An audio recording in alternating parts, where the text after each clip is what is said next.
Good evening, everyone.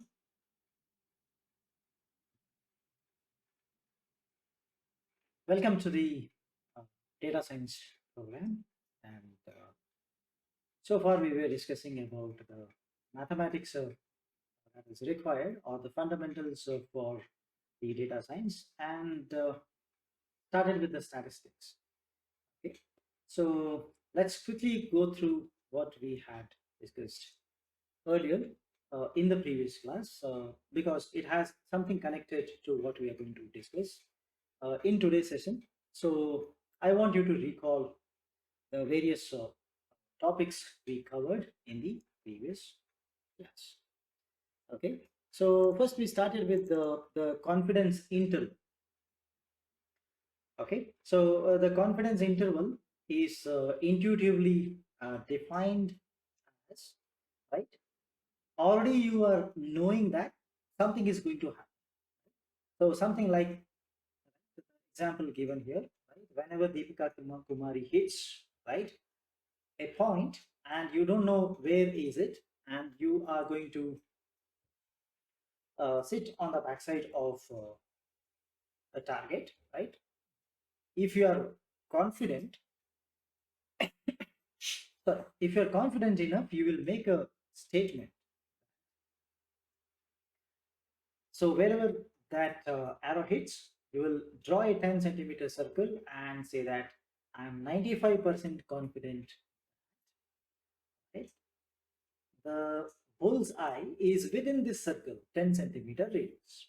Right? So that was an intuitive way of defining the confidence level. So whenever there is a 95% of confidence, there is a possibility of 5% error.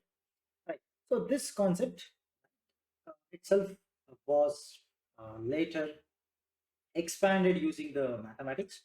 We got the probability in place, and the 95% corresponds to a Z score of 1.96, etc. Many values we have discussed. All right.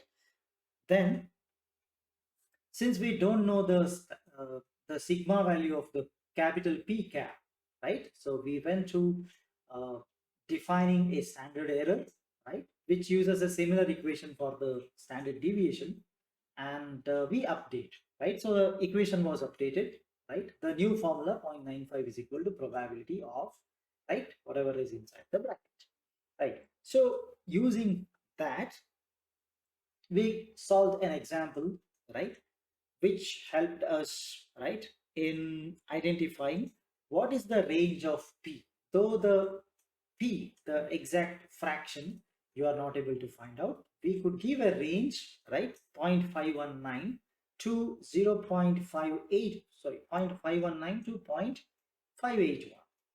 This could be the range of P. So initially when we defined this particular problem, we had a question with us. At least what is the guarantee that your the P which you estimated does not fall on the other side of? Now you see it's not falling on the other side. In a sense, it's not going below 0.5, which changes the result of the election, right? So you see that, right? With a confidence of 95%, you can give a range, right? This is what we had seen over here. Later on, instead of specifying the 0.95 as the confidence level, 1 minus confidence, something related to the error, you can define that as alpha. Even you can use alpha and do the similar calculation, right? This is what we had shown.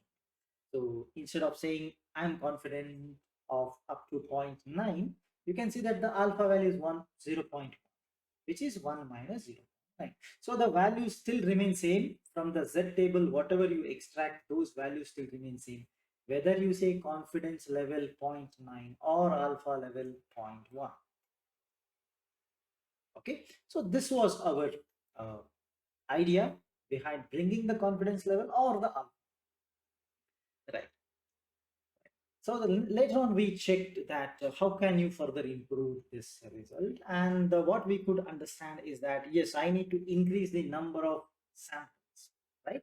So sample size is what I'm supposed to calculate in order to get a specific amount of confidence. What should be the number of samples I'm supposed to take, because so far we consider that, okay, my sample size is fixed and I'm going with 1000 samples, 500 samples, or a fixed number of samples. Okay, but we could understand that, right? If you want to achieve a specific amount of confidence, I want to say that, okay, this particular election result will be, right, definitely 99%, okay, this is the candidate who is going to win, right? If at all you want to say with that much confidence about your results, you need to take a specific number of samples. Okay, so number of samples needs to be calculated. Instead of fixing it to a number like 500, 1000, or any number which we think at random, it should not be the case, right? So what we do, we use the equation, that is capital E, which is called as the error. Like if I say 95% confidence, there is a 5% error, 0.05.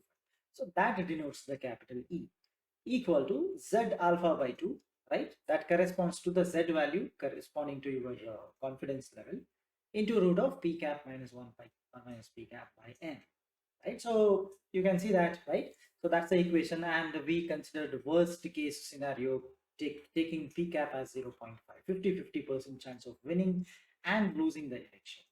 Considering that, you can see that we got 1% of error, means 16,641. Number of samples needs to be collected, right, to give a result which is 99% of confidence, right? So sample size can be determined using that, right? Later on, we also have understood a few more factors that affect our results, that is in terms of the sampling,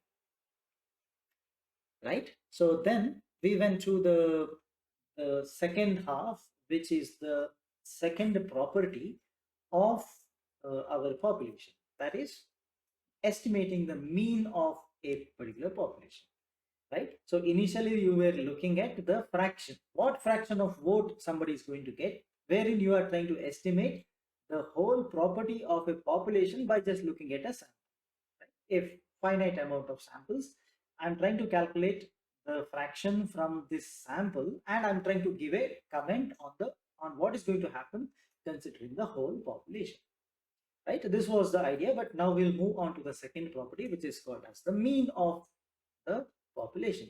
Example we took was the height. I want to find out the average height of children in India whose age is between, I think, 6 to 12, right? So you see, I'm trying to find out average, which is the mean. So somehow I need to apply a method. I should use a statistics, and I should, right, give an estimate of what could be the average or the mean value of the height of student, height of the children. Okay, so right, again we used the sampling here.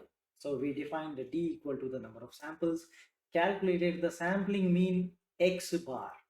Okay, that by using whatever sample size you may use 10, 20, 100, or 1000, right? So add them up, divide by the number of samples you collected, so that is N. You got a X cap, X bar here, right? But we applied the central limit theorem over here, right? Recall the central limit theorem has many versions. Whichever is suitable to you, you can use at any point of time.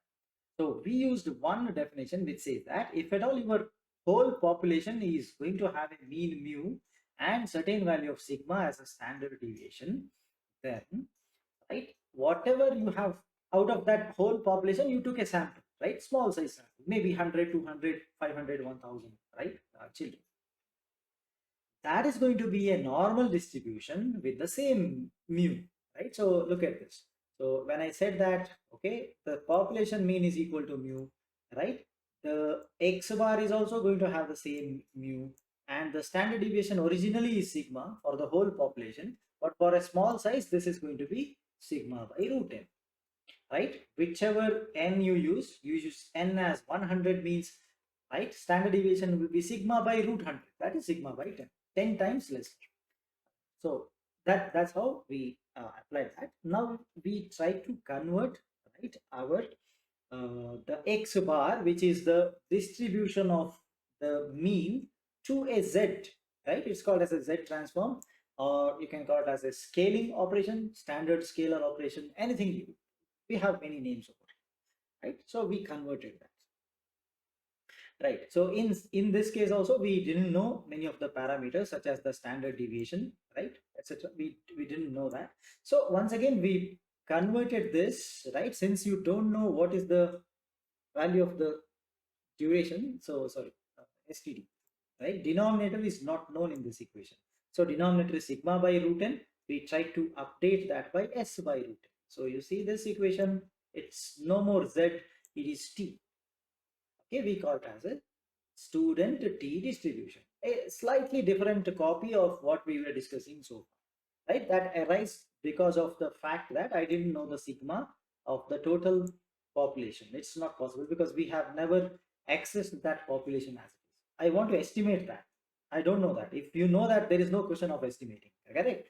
So, right. So this was our idea, right? And then confidence interval of this mean also we could calculate, right? So we already, whatever we knew, right, from that we slightly made the modification. Instead of sigma, we put it as s by root n, and we got the statistic, right, which is called as a T distribution.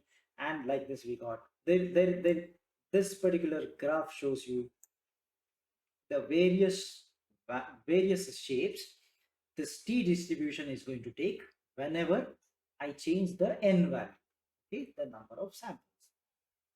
So when n is very large, it actually approaches, right, what is called as a z, right? So you see n equal to infinity, the last row is the one which we are actually interested in. That's actually directly coming from uh, the theorem, central limit theorem, right? So you see when n is equal to degree of freedom means what? It's a sample size, right? So when n is very large, right, we could understand that this is what is going to happen, right? 1.28, 1.65, this is a very common value for us, right? For a normal distribution, 0.95 confidence level is 1.9. So because of that, yes, so this is how it's going to happen, right? So this is what we had seen. Then we consider a numerical example, right, wherein you crash only 5 cars, but you are supposed to guess the average, right, average repair cost of a particular automobile manufactured by a particular company, right, with 95% confidence level, right? So we actually have solved that question, and with a confidence level, we could answer that. Okay, varieties of problems also have been solved under this particular scenario, right? And then we introduce the concept of hypothesis testing, right? So wherein our fundamental idea behind hypothesis testing is that, right, we have a scenario, we observe something, right? We observe a particular event that is happening. Now our objective is to say that whether that event occurred by chance, or there is someone who is working on the background to make a willful bias of that. In the sense, it is not normal, right? Normally this thing will happen, or it's an abnormal case, is what was our fundamental idea. So you see that there was an example given that generally in engineering, women faculty will be 10%, right? For one in 10 will be a woman. But later on, it was observed that when a group of 80 members, right, was formed, there was a panel formation in which only 2 were women, right? So our intention was to say that whether this group formed is just by chance, because you pick up anyway, you are picking people at random, right? Everything is a random experiment. When you do so, you got 2 women in that panel, right? Is it by chance? It's a random event, so by chance it happened. Is it that, or somebody, whoever formed the panel did this on purpose, right? So this is what was our idea. We want to do an analysis like this, and to answer that yes or no type of question, right? So you have to perform a specific procedure in statistics called as hypothesis testing. So we introduced the concept of hypothesis testing, and we understood that there are 4 different process, 4-step process. It's not a straightforward. You don't have an equation, you substitute and you get the answer. It's not.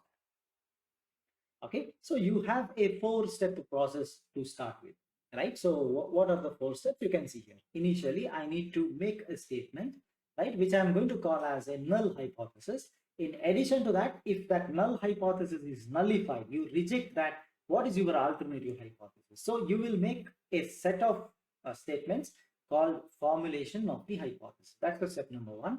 Then you define a statistic. Statistic in the sense which distribution you are going to fit over there, right? That's what you are supposed to decide depending upon the problem.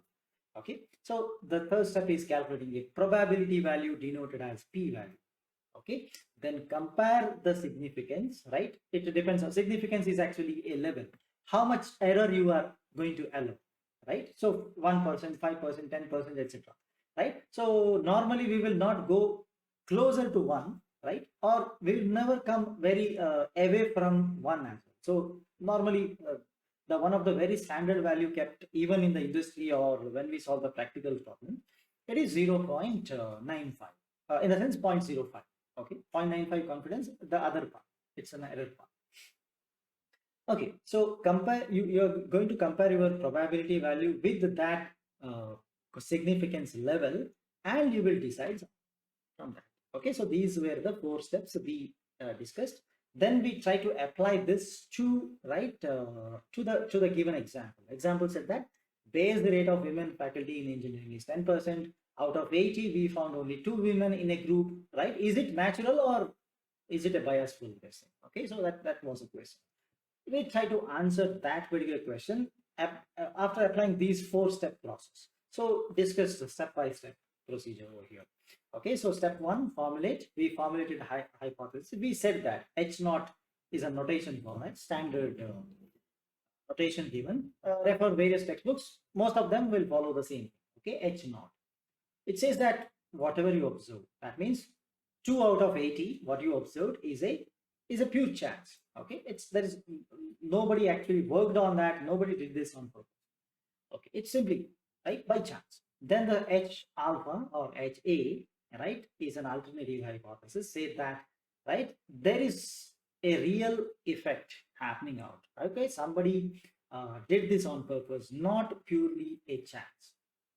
Right, so H naught and H alpha, we wrote it in a different way, right? That's fine. Then step number 2 is to decide what distribution I'm supposed to consider, right? So now you see our answer is that, right, we are trying to find out, right, a particular what you call distribution which is responsible for yes or no type of question.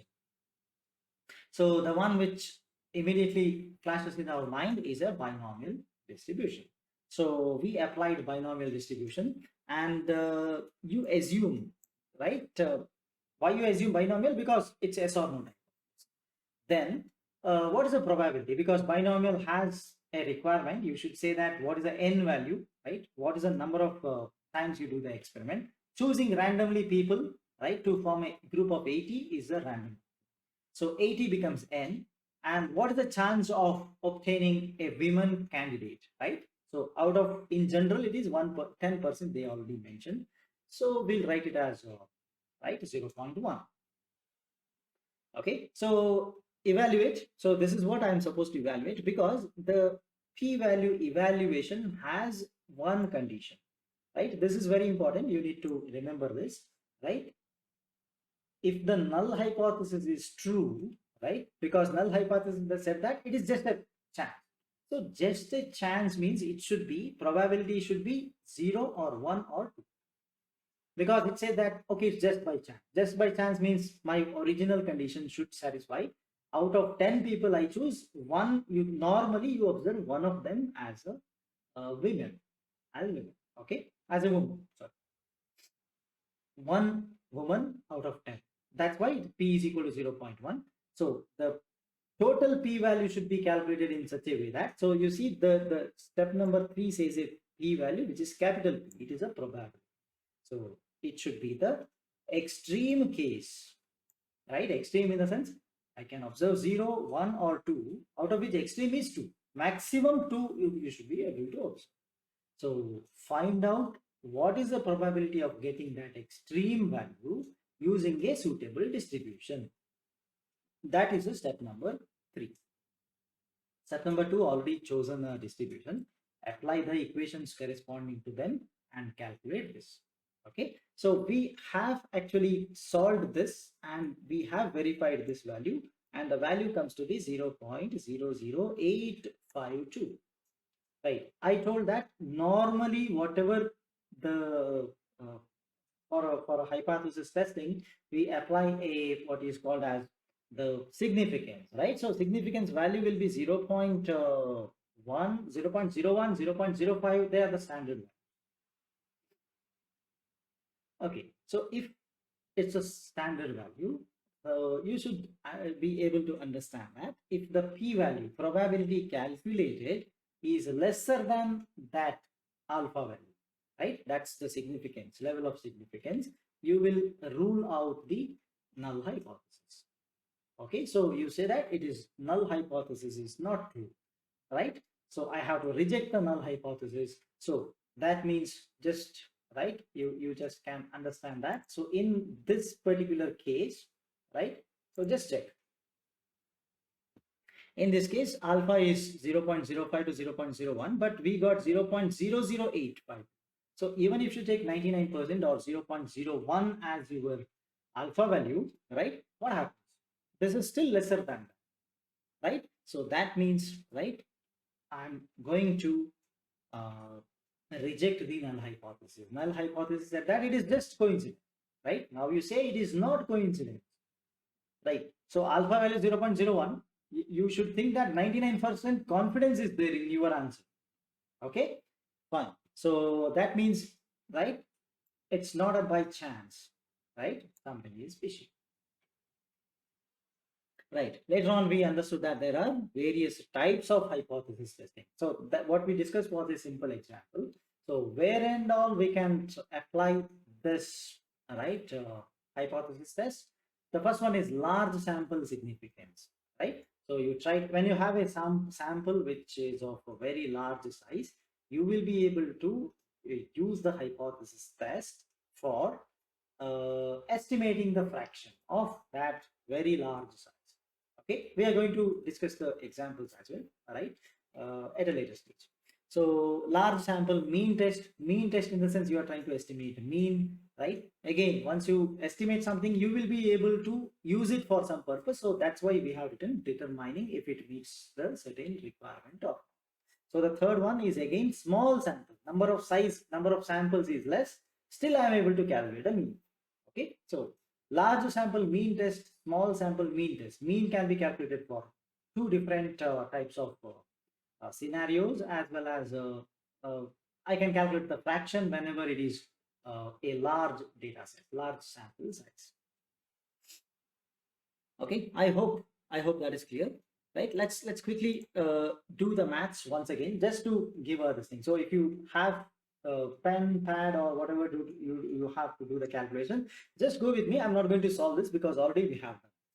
So I have a question, right, saying that this is my question: is the weight of a 95 kg sample, right, from a weight distribution with the mean 50 and standard deviation 10 kg, right? So I'll explain what I'm trying to do, right? So weights of several people we have, let's assume, okay, weights of many people we have, and we know that there is a mean value of 50, right, and there is a standard deviation of 10 kg for that weight distribution. You're trying to plot the weights of various people, let's assume, of certain population maybe, is again I get a new sample coming, that is 95 kg. Okay, so 95 kg is the value I get now, and now I have a question. So the question is that, right, is this 95 kg is, or it falls under the estimation, or sorry, under the distribution which we have assumed, is my question. Okay, so that's the whole concept as of now, right? So it's a hypothesis. Your answer is yes, it falls under your assumed distribution. Second one will be no, it is not. Okay, so what is the null hypothesis? Now you see, the null hypothesis in almost every case, very rare case you change this. Otherwise, whatever I'm going to say, whatever is the general rule I'm going to say will hold good always. So what I should make as my null hypothesis will be the general question I get from my students whenever I don't tell this. Okay, so the answer goes like this. So if at all you have a yes or no type of the question saying that is the weight of 95 kg sampled from a particular weight distribution with mean 50 and standard deviation 10 kg, is it belonging to that particular distribution is my question. So normally you the H naught or the null hypothesis is always saying that yes, okay, it is belonging to that particular distribution. So you see here H naught, what we have written. So the H naught is the null hypothesis. You will say that yes, it belongs to the distribution, right? So remember, it's like the law, right? You are always innocent until you are proven guilty. That's the law applied. So unless you prove that it does not belong to this group, this you can say that it belongs to this particular distribution. Okay, just remember that law, right? You are innocent until you are proven guilty. Right? So make sure that H naught says that it belongs to this distribution, right? It is innocent. It is not faulty. It's not going. It's not guilty. It's not going to stay outside the distribution. Okay, so we'll define the test statistics because it says that 95 is the observed value, 50 is the mean, 10 is the standard deviation. So definitely you can go with this because it's a distribution. Weight distribution means you cannot go for binomial, you cannot go for discrete because weight can be any number, any real number, right? So this has to be a continuous distribution. So continuous, we are very familiar using the normal. Directly jump into the normal. Okay, so I will be calling that as a Z observed value. Okay, you can call simply Z, doesn't matter. So 95 is the weight, 95 minus mean divided by 10, that comes to be 4.5. So 4.5 is your Z value. On the horizontal axis, you have a normal curve, standard normal we are talking about, right? Where the mean is 0.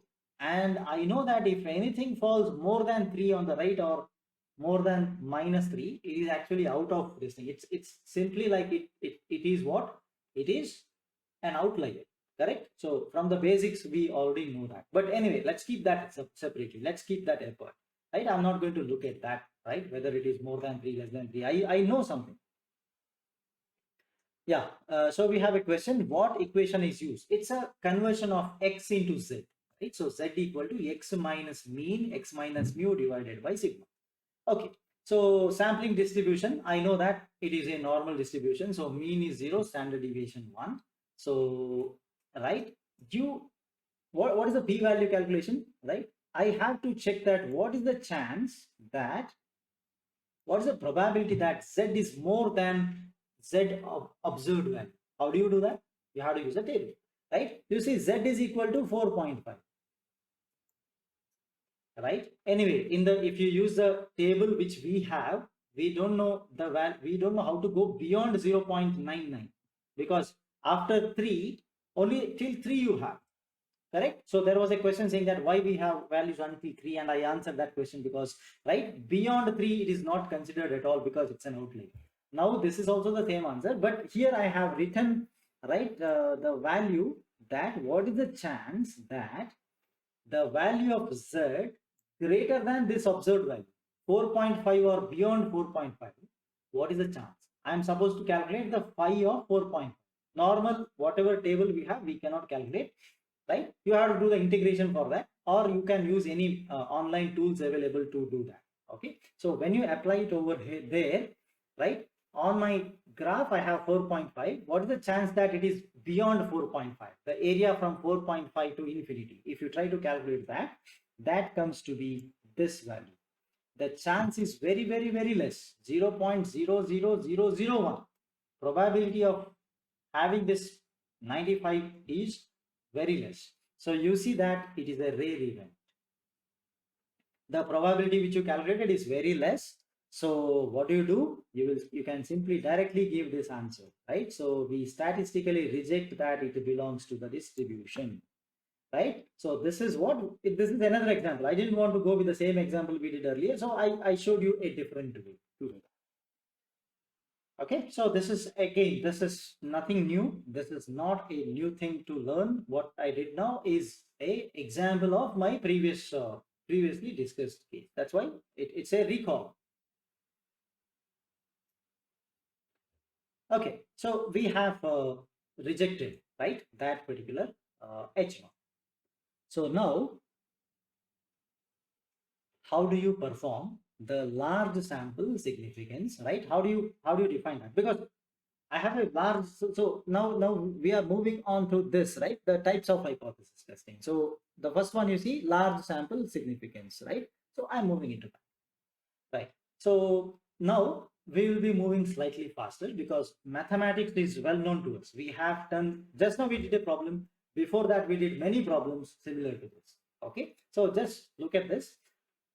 I want to say that what is the when I have a large large sample, what is the confidence level, right? So we are going to discuss about that. So now, always what we do, right?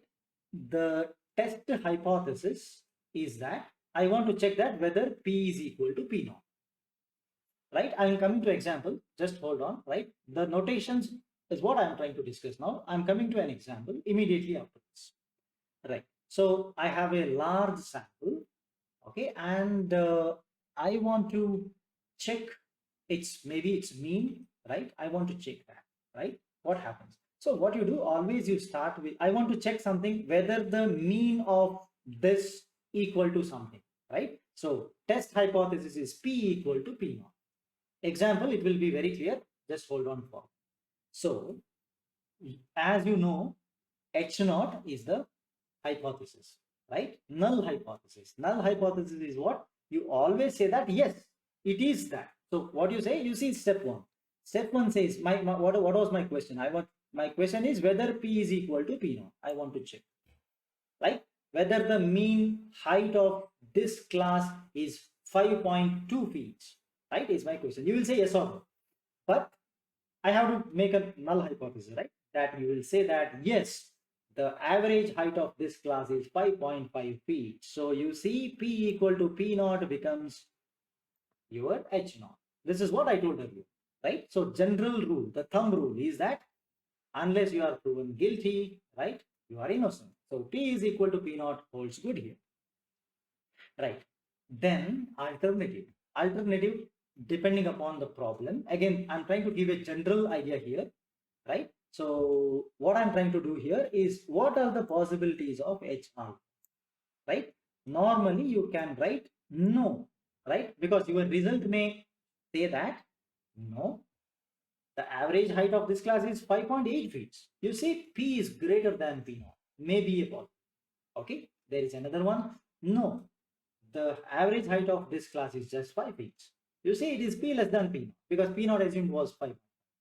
Or a better way to do that is P is not equal to P naught, which actually includes both of them. It can be a greater, it can be a lesser value, right? So just understand the notations as of now. Don't go with any example, anything. So examples are given just to help you to understand this is an easier way. Okay, fine. Now what we do, I'm converting that into the Z value. But you look at that. So the P cap is what you have observed, right? P naught is the mean, right? Which I'm trying to test, right? So is your average height of is this class is 5.5? My question. So P naught is 5.5. So that's what that's the average which I'm testing. So, but one student I randomly pick up comes out to be 5.8. So that 5.8 will come over here. Okay, fine, right? Then divided by this equation, you already know, right? So that's actually, right, P naught into 1 minus P naught divided by N under whole root. Okay, absolutely fine. Right, now, again, you understand this, right? How far? P naught is here, P cap is here. How far is it, right? That's what you are trying to calculate. Now, right, I know that I'm expecting the observed Z value, right? When I convert something into Z, I'm expecting Z to be normally distributed. Again, not a general normal distribution, it is a standard normal distribution. So just see that itself has been written here. So just understand, everything is what you already know, nothing new here. Slightly modifications in the representation in the equation, because we are dealing with varieties of problems over here. Okay, right. So just look at an example, right? This is just an example, not specific to any of the example we discussed. Maybe you can relate. Let's say 0.55. I think this is the election result related back, right? When I observe 550 votes out of 1000. So you see the P cap value is this. Okay, what is right? I'm saying that I don't know the what you call the exact value. So I assume 50-50 chance, correct? So if you remember, so that's why I'm writing this as 50%. Worst case, I don't know, if you put this as closer to 1, it's like saying that I know that he's going to win. I don't know that. If I put a value lesser than 0.5, like 0.3, 0.2 or something, it's saying that you know that he's going to lose, right? It's a bias. I should not do that. So that's why we are going to put 0.5 over here. Okay, then the same equation, P naught is 0.5, 1 minus P naught is also 0.5, number of candidates used is 1000, right? The sample size. So how many number of people you asked about their opinion of their polling results, right? Whom did you vote? Who is going to win, etc. You ask, right? So that number of people equal to 1000. Okay, right? So now you see the Z value we got, right? P value depends on the alternative hypothesis choice. I'm coming to that. Now you see, this is what is the P value. So what exactly you're going to calculate from the Z curve tells you the probability, right? Because I have a Z value. When I say I have a Z value on the graph, probability of that Z depends upon what you are asking, right? From the table. See, that means, look at the first one. So I have 3 options here, right? So let me show you something. There are 3 graphs plotted, right? So everywhere you see there is a Z mark, right? So there is a Z observed Z. So that is nothing but this Z. Let's say I got a Z OBS, which is 3.16. Right. So if I can, using this Z value, I can calculate 3 types of probabilities. That's what is the meaning of the previous sentence. See, P value depends on alternative hypothesis choice. What is the alternative hypothesis choice? You see here, I already told 3 things are there. You can say that probability is greater than P naught. In the sense, is it P equal to P naught was my question. So my alternative hypothesis is no, probability is greater than P. Okay. Second alternative hypothesis I may make, it's left to you. You are free. Whenever you are answering a question, you are free to choose what you want. There is no thumb rule saying that you have to choose P greater than P naught, P less than P naught, or P not equal to P naught. Anyone you want, you choose. Okay. Your answer will be according to that. So if you had chosen P greater than P naught, one of the answer will come, right? If you had chosen alternative H alpha as P less than P naught, a different answer will come. If at all you had chosen P not equal to P naught, your probability, the P value you calculate in the step number 3, okay, that is completely different. That's what is the meaning. P value depends on the alternative hypothesis choice. Okay, what are those values? Now we see, right? So let us take the first case, right? This is the case, right? You see, if at all my alternative hypothesis is that no, P is not equal to P naught, but P is greater than P naught. The average height of the class is more than 5.5. If that is what is my what you call alternative hypothesis, H alpha, then I am supposed to calculate the P value corresponding to what is the probability that, right? What is the probability that Z lies more than the Z observed? correct? So that means just go back and check what is the Z observed you got. It is 3.16. Okay, so 3.16 is my Z observed one. Now, if at all I want to say and answer that, no, average height of the student is more than 5.5, I have to check what is the probability that Z is more than 3.16. What do you mean by that? Right? Your curve, the area under the curve you are going to find out is this. You have a Z value, whatever. In this case, it is 3.16. I am supposed to find out what is the probability that this Z is more than the given value or the value I obtained. Right? So in this case, Z is more than 3.16 means it is a rare event. I get a value like this. Again, from the table, you don't get this because until 3 you have, right? So I have to calculate a less more than 3.16. Use any tool you have in the internet. Normally, you don't get this problem. Okay, this kind of problem will not come. But anyway, so for our example, this value came, so I have discussed. Okay. So chance or the probability that my Z lies more than 3.16, Z becomes more than 3.16 is 0.0008.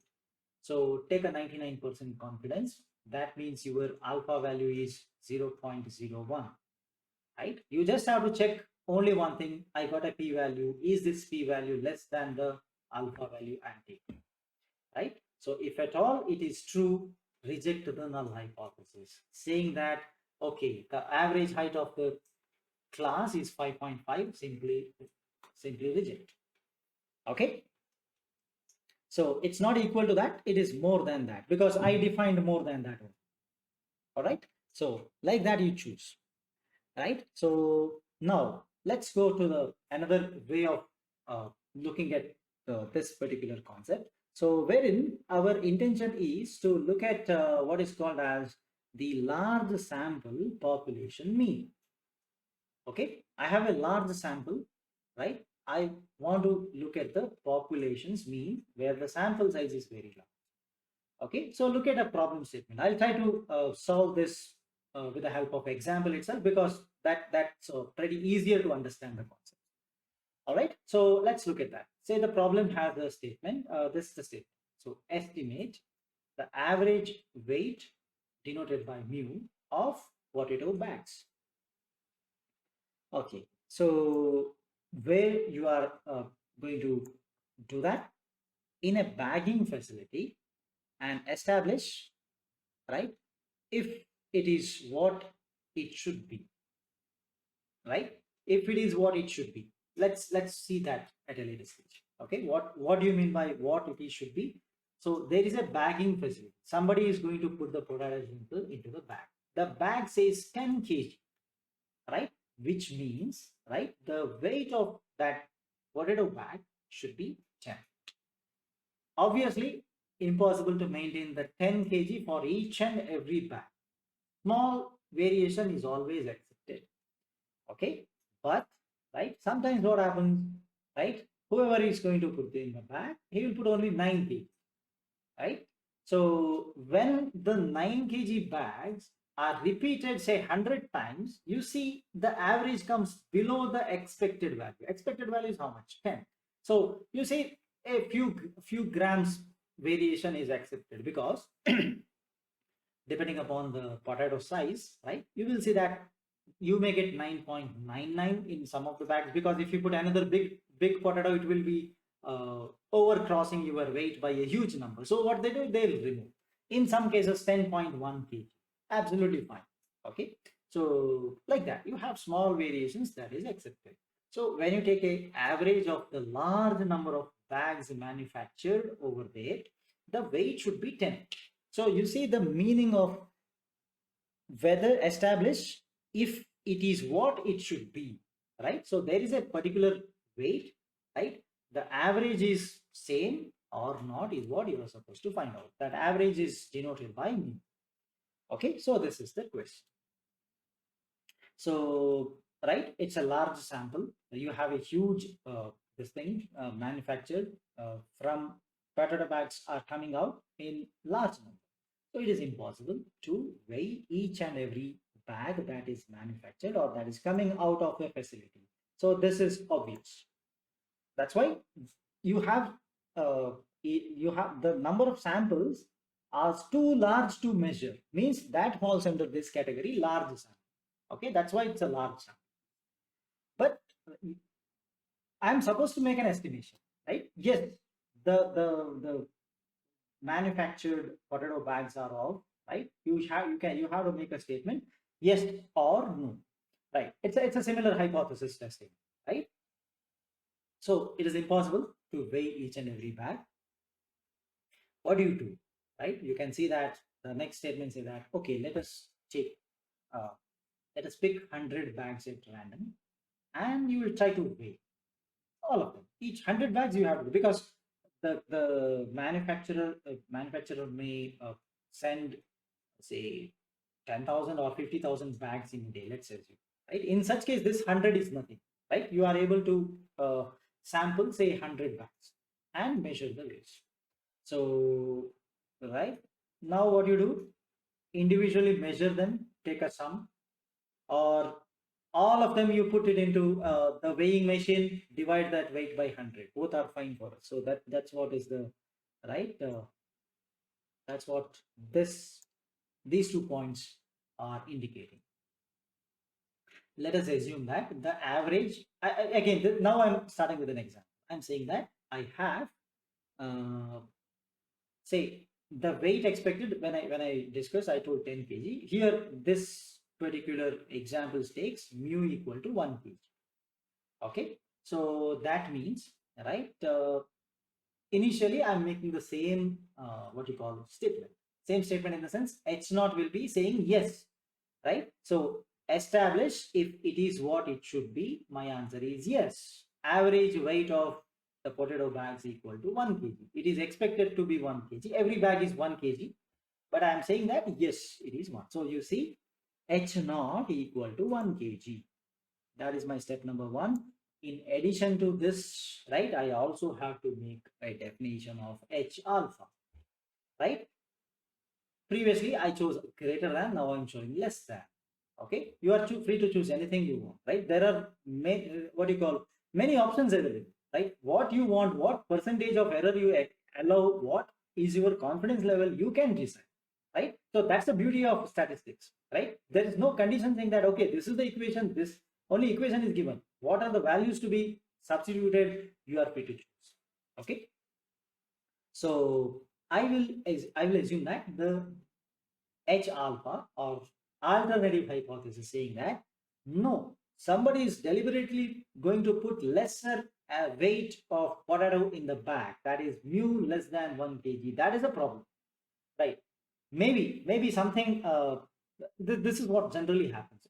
An issue or a complaint being it gets raised saying that, okay, in a particular container, the weight is always lesser than what is mentioned on the label, right? So it says that coffee powder 50-gram pack, but people observe that no, it is much lesser than. Earlier I used to get say 25 cups of coffees, but nowadays I'm just observing 10 to 15 it gets over, right? So people raise the issue. So this is what happens, right? So people over there in the manufacturing company, whenever such issues come, so they will make null hypothesis saying that no, the issue whoever has raised it, it is just a chance, meaning that mu equal to 50 grams, which is assumed, which is the expected value of the packet of a coffee, right? Coffee powder, right? Then H alpha comes to be, right, the other case, like saying that no, it is lesser than the expected value. So you see here mu is less than 1 kg. Okay, right? Again, this is a weight, so you cannot distribute this using binomial, right? It is not a yes or no case, right? The weight gets distributed in what fashion? It has to be the normally distributed. So convert that into Z. Z equal to x bar minus mu naught by S by root n, right? The same, right? Whatever we did earlier, same thing will repeat here. Calculate a p-value, right? P-value is equal to probability that, now you see what I'm supposed to calculate. It's a lesser than, right? So what you do, you go back. See, I'm calculating what is the chance that right? This is my Z value. I'll consider on the negative side. I'm calculating lesser than. So what is the chance that this is lesser than? So this is called as a left-handed test, right? If you have chosen the alternative hypothesis saying that, okay, P is less than something, right? Then you should do what is called as a left-handed test. So remember the terms, right? I didn't use the term here, but I'm using now. So the previous case where I chose, I'm supposed to calculate probability that Z is greater than something. Whatever I observe, I'm supposed to calculate greater than that. That particular test is called as right-handed. Simply use the word right-handed. I understand. Okay, this student is going to calculate, okay, the right side value of that. Okay, so the value should be considered on the right side of the zero, right half of the your graph. From there, calculate what is the chance of getting more than that. Okay, similarly, if at all you say that no, it's the other way, the H alpha, I define it in such a way that I'm trying to say that alpha, right, sorry, P is less than the observed value, then I will use what is called as a left-handed test. I'm trying to calculate the probability that this Z is lesser than the observed value. So now I'm supposed to do the same calculation, right, for this case. What is the chance that the Z lies lesser than the observed value is what I'm supposed to calculate. Okay, right. So I do the calculation and I will be able to get an answer, right? If again you define what's your confidence, right? 99%, 95%, anything. Normally 95% is the best suited one, right? Again, I'm telling just from my past experiences of programming and doing the statistics. Okay, so but anyway, you are free to choose. I cannot compel that. No, you have to go for 0.9. No, you can even go for 0.9. Okay, 0.9, 0.95, 0.99. These are the very standard values, right? So middle one, 0.95 is what I prefer, normal. Okay, yes, you can choose 0.99, 0.90 as well, right? But don't go close to don't go very far away from this. Okay, right. So my condition still remains same. Whatever probability you calculate, right? If that is lesser than your alpha value, right? So how do you calculate alpha? 1 minus your confidence level. 95% means 0.05 is the alpha. 90% 0.1 is the alpha. Okay, 99% 0.01 is the alpha. So decide what you want, how much confidence you want in your answer. Depending on that, right? Make a comparison. The p value, probability value you get is lesser than this alpha value you define. That means you reject your null hypothesis. What is null hypothesis? Yes, you know, right? Whatever is in the statement, that itself is your null hypothesis. Yes, whatever in the statement, given in the statement is true, is your null hypothesis. I just repeat, null hypothesis will be, if according to this question, it says that establish whether the weight of the average weight of a bag, potato bag, is what it is supposed to be. In a sense, it is supposed to be 1 kg. Is it 1 kg? So my H naught is yes, average height of the potato bag is 1 kg.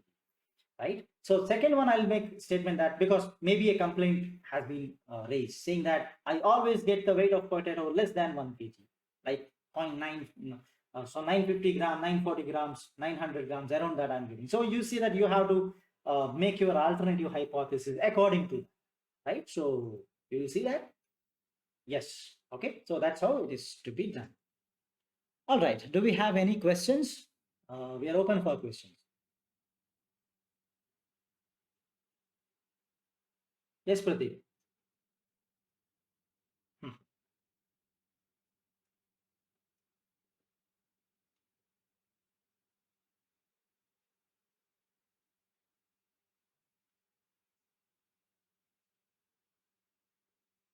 Hmm. Hmm.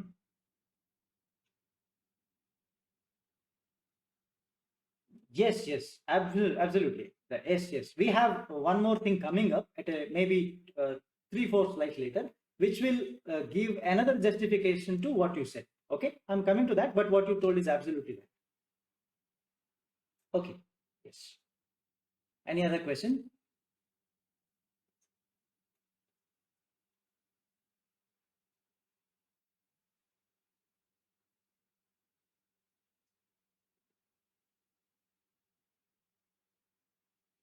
Normal distribution is the best suitable. Yes, yes, yes. We will follow only these two. That's why I'm highlighting these kind of. Okay. Yes. Yeah. Who's talking? I think, yeah, Ruchi, please go ahead.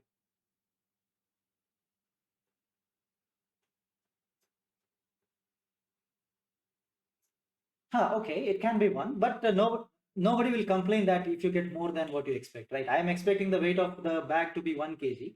So I get 1.1 kg, I'm happy. I will not complain, right? So in this case, I'm giving a something, may not be a very practical example, but still I'm trying to give what you can do, right? So whenever a company gets a complaint, right? It's all obviously that somebody is not happy because of getting a lesser weight than what is expected. So I measure petrol 1 liter, but he's going to put only 900 ml.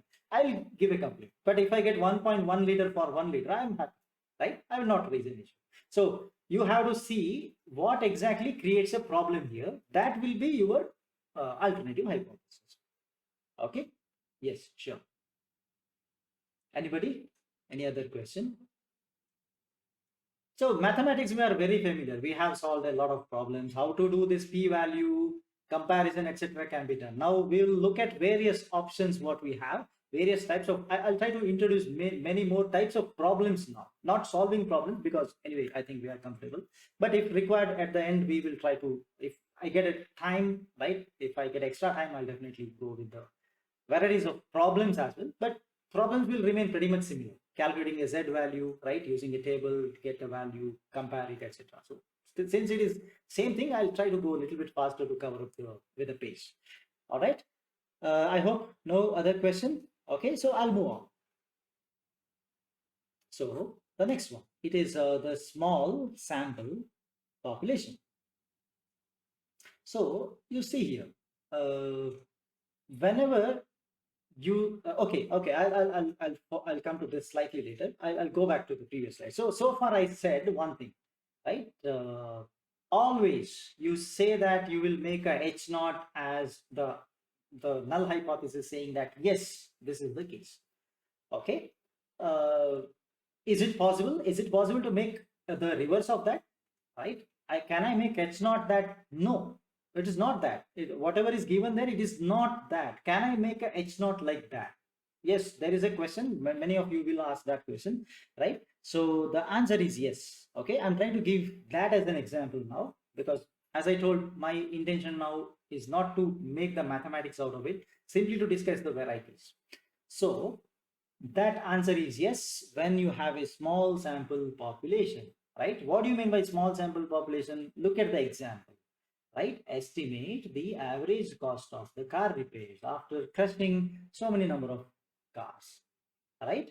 So, right, that's a case. Now, in such cases, right, you see that I'm not saying that average repairing cost equal to something. I'll say that it is always more than something, right? So you see, right, since there is a restriction, I cannot crush hundreds of cars manufactured. Maybe 4 or 5 cars maximum you may get out of 1 lakh cars being manufactured by the company, right? That's the maximum one can get. Okay, otherwise it's a loss for the company, right? So you cannot keep crashing each and every car or most of the cars that are being manufactured. So you see, right, take a very small population sample out of the population. Out of 1 lakh car, you get to test only 4 or 5 cars. Whatever test the company has to do, it has to do only on those 5 cars. You cannot take a randomly generated, randomly manufactured car from a lot and you can do test over there. No, it's not going to happen in that way. Okay, so every manufacturer will allocate few cars. Again, they will be chosen at random, in the sense 1 car manufactured today, 1 from the last month, right?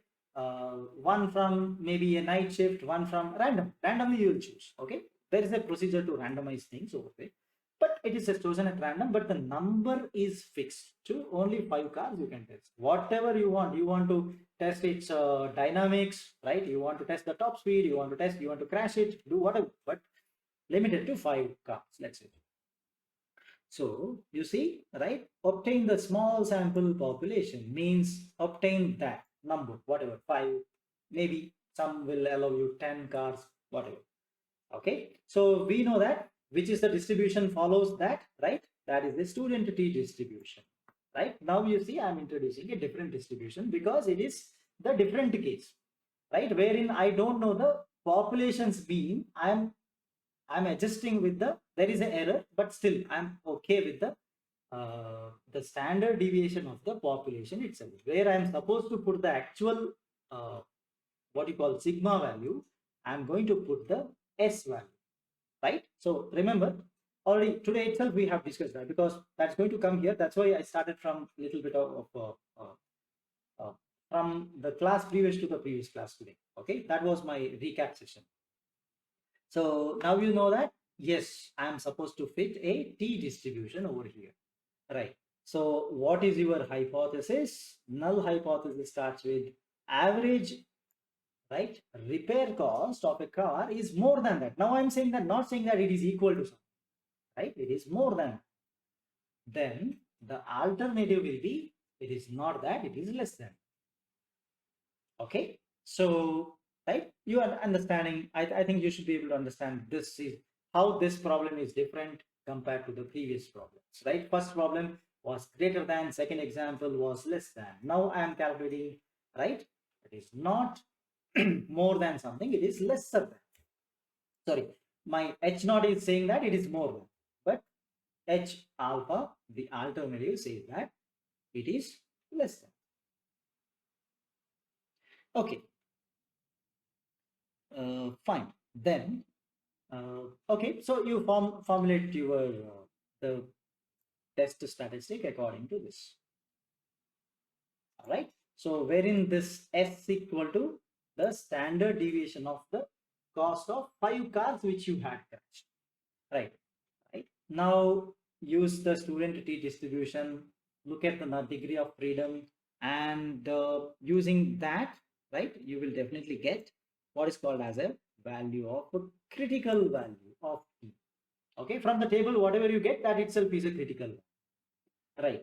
So what you are supposed to test, go for the alternative hypothesis, right? Alternative says that it is mu less than this, right? So you will observe, you will calculate what is the chance that t is less than that critical value from the table. If it is 95%, let's assume you get 1.96.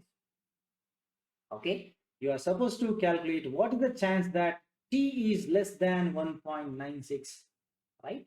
From that. Okay, so t value you get, compare with the critical value of t. If it is that, you can reject. All right, so again you see here, now calculation of the probability I omitted, I neglected. I didn't say calculate a p value. Why? It is just because of I just got a question saying that if my z value itself is greater than 3, I already know that it is outside. Correct? It is more than my required value. So I can definitely neglect that. Right? I can say that yes, this condition is true. T greater than T naught, I can neglect. Same thing is true here. Right? So when I have a critical value here and the observed value is right, is outside that T. So I can say that p value less than, p is less than alpha is the same as t is less than t critical. One and same. You don't have to go for a p calculation actually, right? That's what the indication from the previous question I got. Same thing, right? So if an observed value t is less than the critical value of t, how do you get a critical value of t from the table, right? For a given value of degree of freedom, right? I know what is I have 5 cars tested. I want 95%. I know the t value. Okay. If at all the observed t value is lesser than the critical value of t, you will say that you reject the hypothesis. That's a null hypothesis, saying that it is greater than the actual cost of the repair of a car is more than, say, 80,000 rupees. Right? That's what was my original hypothesis, H naught. Now I will say that because of this condition being satisfied, right, observed value of t is lesser than the t critical, I'll say that no, that's not true. H naught is not true. The other one, that is true because I have calculated this, right? Mu less than mu naught is what I tested. That comes to be, right? I have to say that that is true. Okay, so now you see this is actually the opposite case, right? So you are guilty always until proved otherwise, you're always guilty. It says that, you see the H naught, it says that average repair cost of the car is always more than 10,000, more than 80,000. That's what is my statement, right? It's unless you prove that it is otherwise, it's always true. So that's what is happening here. So this is the other case. All right.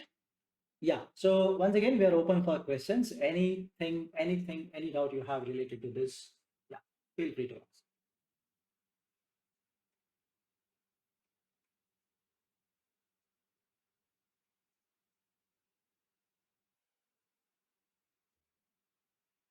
Okay. So that's good.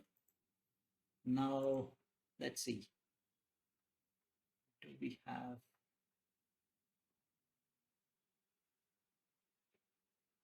Do we have a poll coming? Let me check. Do we have a quiz?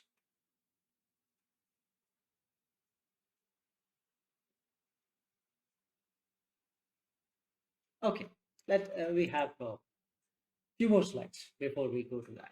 Okay, so I'll introduce you to the next concept that is called as a decision theory. Okay, so decision theory is the concept of accepting or rejecting the null hypothesis related to what is called as a classification problem. Okay, let's go to the very simple scenario. I'm training a machine, right? This is what you are going to ultimately apply, right? So where you are going to apply this decision theory ultimately in a classification problem. Let me take a very simple classification problem, only two classes of data. Okay, that is one, you have say 1,000 images of cats and another 1,000 images of dogs. So two classes, right? You can call any one of the classes class 1, other one as class 0. Okay, I train the machine. How to train, will come to that, long time to go, right? So how to train, we'll see that. Okay, after training I'll do the testing, right? So I give a random image as input. Machine has to tell me 1 or 0. If 1, you know what it is, because you have defined what is 1, dog, what is 0, cat, milk. Okay, so when I give a unknown image to that, I know that this is the cat, right? I know that, but machine does not. I'll give it, machine has to tell 1 or 0. Okay, if this is the cat and the right answer is given, that's good. If this is the dog and machine says yes, this is dog, that's also good. Okay, but if it is a dog, it says it is a cat, I have a problem. If this is dog, it says it is a cat, problem. Vice versa is also a problem. Okay, so you know the errors now.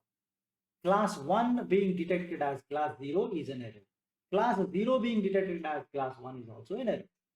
Okay, so you see, depending upon the error, we try to say that, right? It's actually, so the cat dog problem looks very simple to us.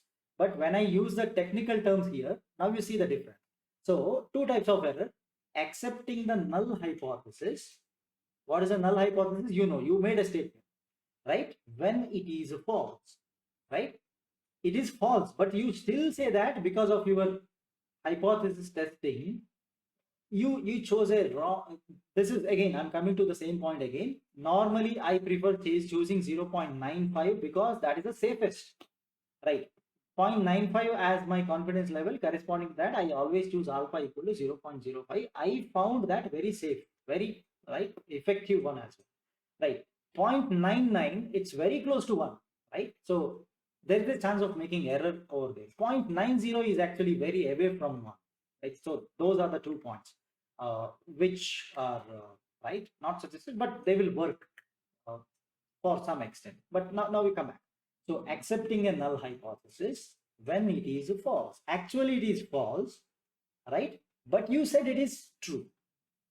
Okay, so that kind of error is what we call as accepting this when it is false. It's called as a type 1 error.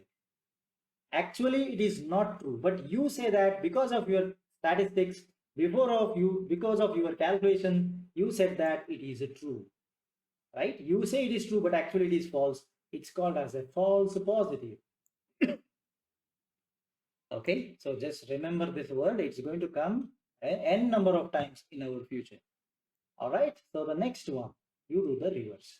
This is, you reject a hypothesis, right? I reject that hypothesis when it is actually true, right? So actually that is true, but still you did a wrong, you took a wrong value of say confidence, wrong value of say alpha, all right? And this is what resulted, right? I rejected, right, my null hypothesis, though it is actually true. This is called as a second type of error, type 2 error, called as a false negative. Okay, two terms.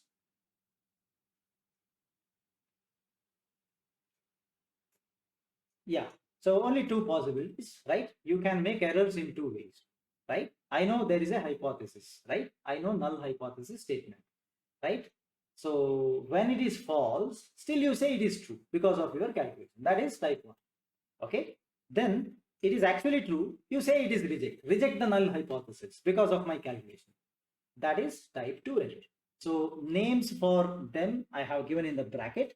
So type 1, type 2 are the error names, but in case of a machine learning or related to that, we use these words. Okay, one is a false positive, other one is false negative. Right. So again, we'll be studying them again in case of a classification matrix. We'll see that at a later stage, but remember the word classification matrix. Whenever I classify, right, I give 1000 cat images to the machine and I'll say, okay, classify all of them, right? Out of 1000, a few of them are correctly classified, a few of them are wrongly classified. So you will be able to define it is actually a cat, but the machine says it is a dog, right? What type of error is that?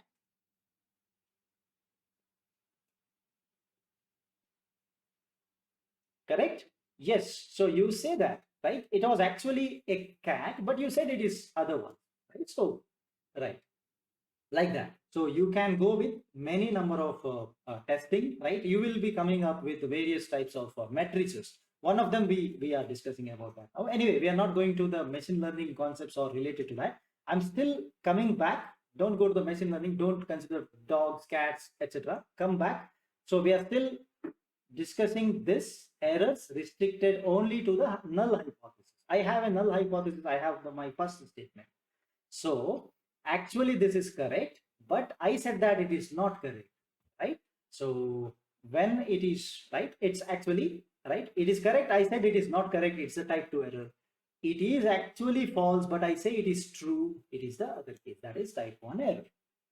Okay, so I'll try to help you out with this problem, right? So how to identify this, because this is right, that is not correct, this is not correct, that is right. I always get confused. So what is the technique I use? Look at the memory aid I have written. So type 1 error is like overacting, okay, overreacting to something. Type 2 error is something like very underreacting. So this is the same example which I give to my all students, saying that, so type 1 error is like a very young data scientist. Whoever is going to be a young data scientist, right? Normally, this is what I observe. I'm not generalizing this to everyone. Okay. Normally, this is what I observe. They overreact. I get a huge, let's assume I'm a very young data. I'm new to this field, right? I get a huge data set, right?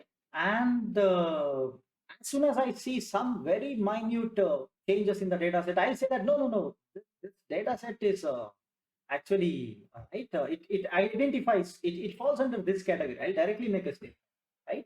Actually, this is not that case. So look at the first statement, right?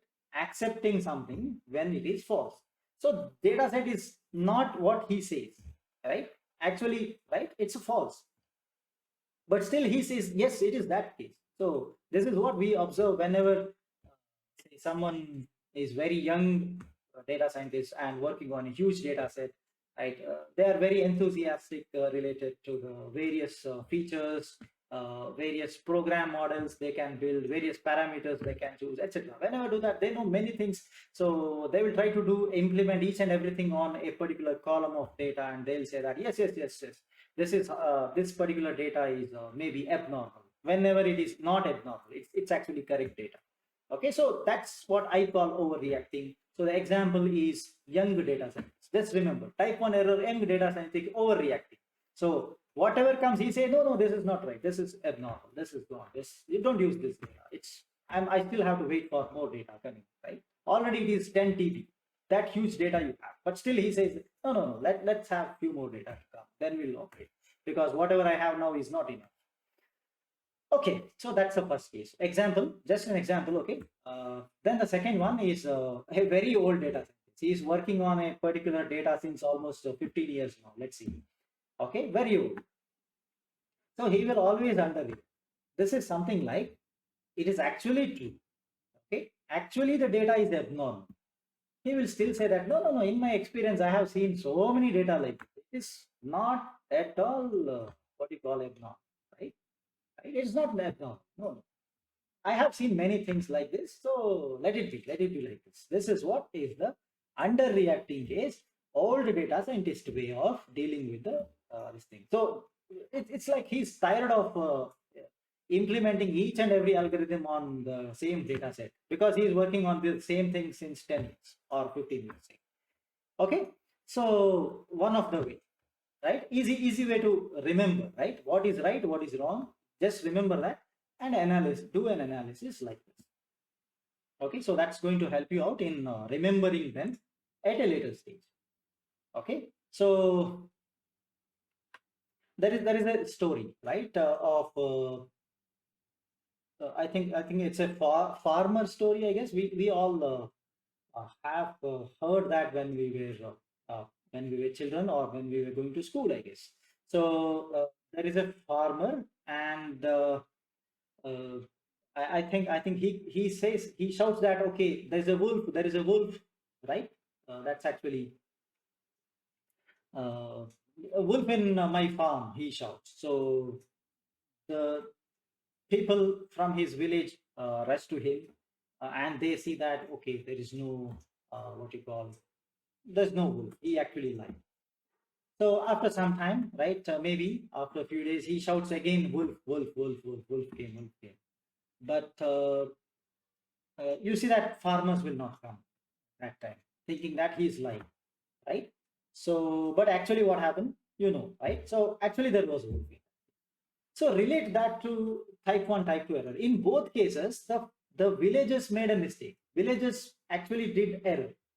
So he shouted wolf, wolf, wolf for the first time. But actually there is no wolf, right? So what is that error? It's a type 1 error, right? They accepted that there is wolf, though there is no wolf, correct? So type 1 error. So second case, right? Actually there is wolf, but they rejected that, right? Rejected the wolf case whenever it is true. So that is a type 2 error. It is the false negative. So I think the second one will also help you out in identifying whether what type of error it is, right? So whether it's a type 1, type 2, right? Normally I get confused. So I try to remember by using either of these two examples. All right. So so based on this, we have the concept that is called as a decision theory coming into picture. But this is not just restricted to our statistics or the concepts which we are discussing right now under the statistics. This decision theory is too huge. Okay, a lot of mathematics lies behind that. So right, we will be applying that as well at a different stage, but not right now. But since we are defining the errors over here with respect to the hypothesis, right? The null hypothesis, right? I have to inform you that, okay, whatever these errors you are classifying, it falls under what is called as a decision theory. Okay, so hypothesis, testing hypothesis, few types of problems, majority what we face, we have tried to discuss about that. Now under the same statistics, we get to see a slightly different version of the problem. Okay, so I'll just introduce you to that, then we'll go for a break. So that concept is called as true population comparison. right? I'm trying to compare the two different populations. So far, we had only one population, and I was trying to estimate the parameters of single, uh, one single population from the sample. Okay, I have a sample. I used to guess what will be the fraction, what will be the mean. Okay, this is what we do. So later on, we converted that into a hypothesis saying that, okay, average value is more than this. You will say yes or no using a test. Okay, hypothesis test. Right, so that part is over. Now we have the next problem, next type of problem that we can solve is the comparison of completely two different population, right? Example, let's look at the example first. So there is a statement or it can be even a question, right? Maybe a statement saying that aspirin regularly reduces the risk of heart attack. So you will ultimately say that yes or no, right? But if you observe carefully, there are two populations over there. You need to conduct your experiment not on one group, not simply take a sample from one group and do the calculation, right? Fit a distribution. You are not able to give the answer. Why? Because if you look carefully, there are two populations. You have to do the experiment on both of them to give your conclusion. Okay, let me elaborate. So look at the first question. Does the taking the aspirin regularly reduces the risk of heart attack? So what are the two populations? Can anybody suggest? Can anybody tell me? Right? Okay, male and female. All right. Any other answer?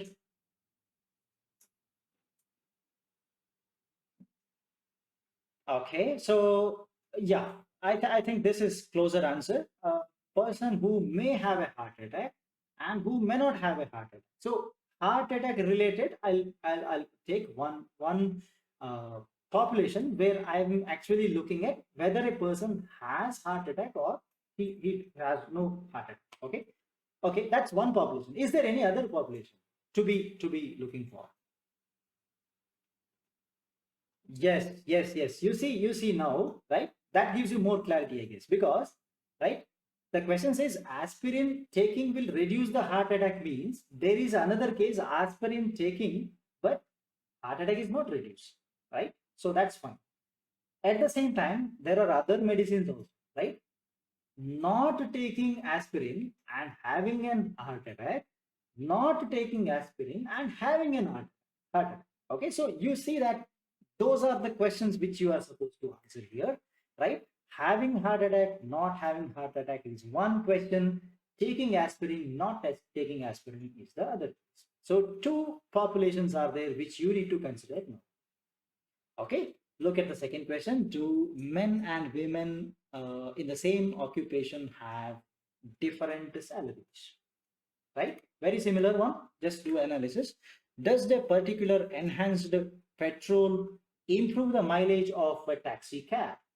So answer is yes or no type. Very similar. But you just try to analyze, right? And you will come to know that yes, they are two populations to be discussed, to be analyzed, so that you give an answer, right, to this question. Okay, so that's the introduction part to the two population, right? So we'll take a tea break, and when we come back, and yeah, when we come back, we'll go to the next slide and we'll look at the examples. We'll try to go quickly like we did the problems of the previous case, because method is pretty much same, right? So you convert into a population, a particular PDF, a distribution, do a calculation of t dash, whatever it is, and make a comparison with the alpha and just give an answer. It's that way, but the problem variety is different. Like this question is different, the approach is different, how do you solve is also slightly different. Okay, right? Mathematics remains same, so we may not go in depth about mathematics because already we have solved the problems. All right, so with that, let's go for a break. So far we were discussing about the large sample population, the small sample population, and now just now we got introduced to the true population comparison, right? Wherein I had given the examples, which you can see on the screen, right? So the first one is, it should be very clear, right? Those who take aspirin, those who don't take aspirin is one population that we are going to measure. And the second one, right? Those who get heart attack and those who do not get heart attack, right? Very similar to that. So let's look at the second example, wherein we have men and women. So clearly that makes one population, right? Men uh, having the same salary as women is one class. Men not having the same salary as women is the other class. Similarly, women having the same salary as men, one category, and women having different salary is the other. So this is what you are going to look for when you do the sampling. All right. So two population case. The next one, does a particular enhanced petrol improve the mileage of a vehicle? So the cabs which use a particular petrol, cabs which do not use. Okay, that's the one thing which you are going to consider. And the next thing is that, right, mileage improved, mileage which did not improve. Okay, so these are the various, right, population. You are comparing two different populations now to give an answer.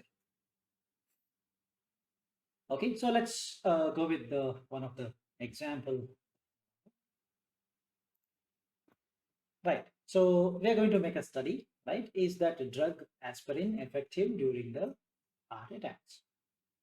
All right. So we, as you know now, right, we have to consider two different groups, right? What is the general structure? Again, this is what we're considering here is somewhat very practical. Okay. So you see here, we have to define the modalities. What are they? One is called as a control group, and second one is called as a treatment. So what do you mean by control group? It's a same technical term which is used even in the medical, right, field. So control group is something, they don't get aspirin. You will tell that, okay, I'm giving a medicine, right? They get a placebo, indicating that they feel like aspirin, but actually it is not an aspirin. So that group, right, is the control, right? Another group where you actually provide them with the aspirin as a medication, right? So that's a treatment, right? So the test will go and you will monitor them for say 5 years. You have to give a sufficient large amount of time. We may not be able to right, reduce this time, because whatever results that you get from doing this research, right, is applicable for the whole mankind, right? So that's a huge risk you are taking if you don't do this particular research work, right, properly. So you monitor them for 5 years, count the number of heart attacks in the control group as well as in the treatment group, compare the rate, okay, perform a significance test, then you do the hypothesis testing. Ultimately, you see that we are going to do all these steps, right? And we'll be coming to this last part, which is the hypothesis testing, right? Observed difference. There will be a difference. Let's say that you compare the rates, take a difference, right? One to other, you take a difference. I got like rate as R1 for the control group, R2 for the second group. I will make a difference. R1 minus R2, let's say. I get a single value. Now I have to do a hypothesis testing, right? Right? As I mentioned earlier, normally, right? Whenever you are going to do a hypothesis test, you will keep the H naught as yes, right? So this observed difference is just by chance, whatever you may. Next one, you say that no, it's not just because of that, somebody manipulated, right? So that's the second. Or is there any real part? So, right, so we will be checking, right, we'll be performing what is called as a hypothesis testing ultimately. So the mathematics still remains same at the end. Initial few parts may be a different one for us. Okay, so this is actually the data that is available on the internet. Okay, so I think the Stanford University has done some research over there. So it's a data set collected from there. All right, so on the left hand side, you can see, right, the names of the medicine that has been received. Placebo is a dummy medicine, right? It simply, so they will never say that I'm giving a aspirin to you or I'm not giving aspirin to you. So any patient who registers, who agrees that okay, I'm okay for a testing, they'll say that okay, you'll get a medicine. That's all. So you are under the test, but you never know that, right? Whether you are getting the placebo one or you will get the exact aspirin one. All right, so that's what happens normally. So you see, right, the total number of patients who got the first type is 11,030. Normally you try to keep the numbers pretty much close to each other. I don't want my data set to be imbalanced. Okay, that's what, if you have 11,000 for one category, just 2,000 for other category, you cannot say that I did this research very effectively for that reason. All right, so you see, right, we have 11,034, 11,037, right? So out of them, no heart attack, this number, heart attack, this number. All right, so what do, you calculate a rate, right?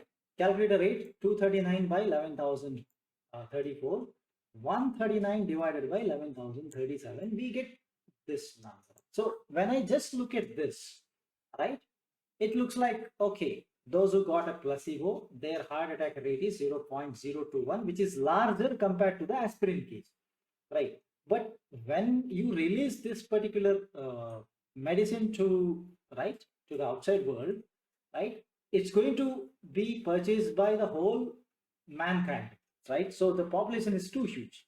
So you have to make sure that, right, whatever results you get here, right now the result says that it is improved, right, very less compared to the those who did not get the placebo, sorry, those who did not get the aspirin, right? So what we do, we take a difference, right? So this difference, right, is pretty small. If you take a simple difference, that is a very small difference.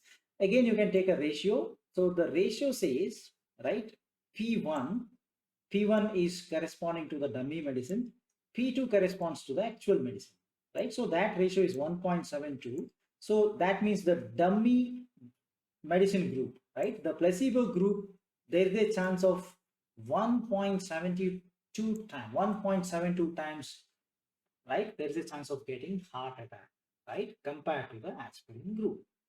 Now the question is, right, I observed a difference between them, right? So the rate, there is a difference, 0.0091, right? Is it simply chance or is it a real effect, right? So we are trying to answer that question. So initial phases will be like this. Normally, whichever may be your question, right, you will follow the same thing. So something like yes type, no type, total number, calculator rate. Take a difference, right? Irrespective of your problem, please do this. Okay, right? Then I am supposed to perform this because there are two groups. I have to get a single number from them. Only option is subtraction, because addition will not make any sense. Difference will give you some idea. Okay, one is this much more than other. So I can deal with that number rather than going for a sum, multiplication, division. We don't do that. Okay, so take a difference and put a hypothesis, null hypothesis and alternative hypothesis for. Okay, so then do the next step. Now the P1 cap minus P2 cap, you can call it as some X if you want, right? If you see this is very difficult for me. If you see that this is difficult equation for me, right? If I feel that, I will shift this as X bar minus its mu, right, divided by sigma. I can simply write that, right? So that's how I can do that, right? Now, so equation is still same. Convert the given difference Assume that it is normally distributed, because the difference can be any real number. It can be 0.005, 0.0010, 0.100, 0.15, etc. Any number can come, right? So it's a continuous, so you will go for normal distribution, right? So as I told, slight differences in the formula only, but the method you solve still remains same, right? So convert into the Z value.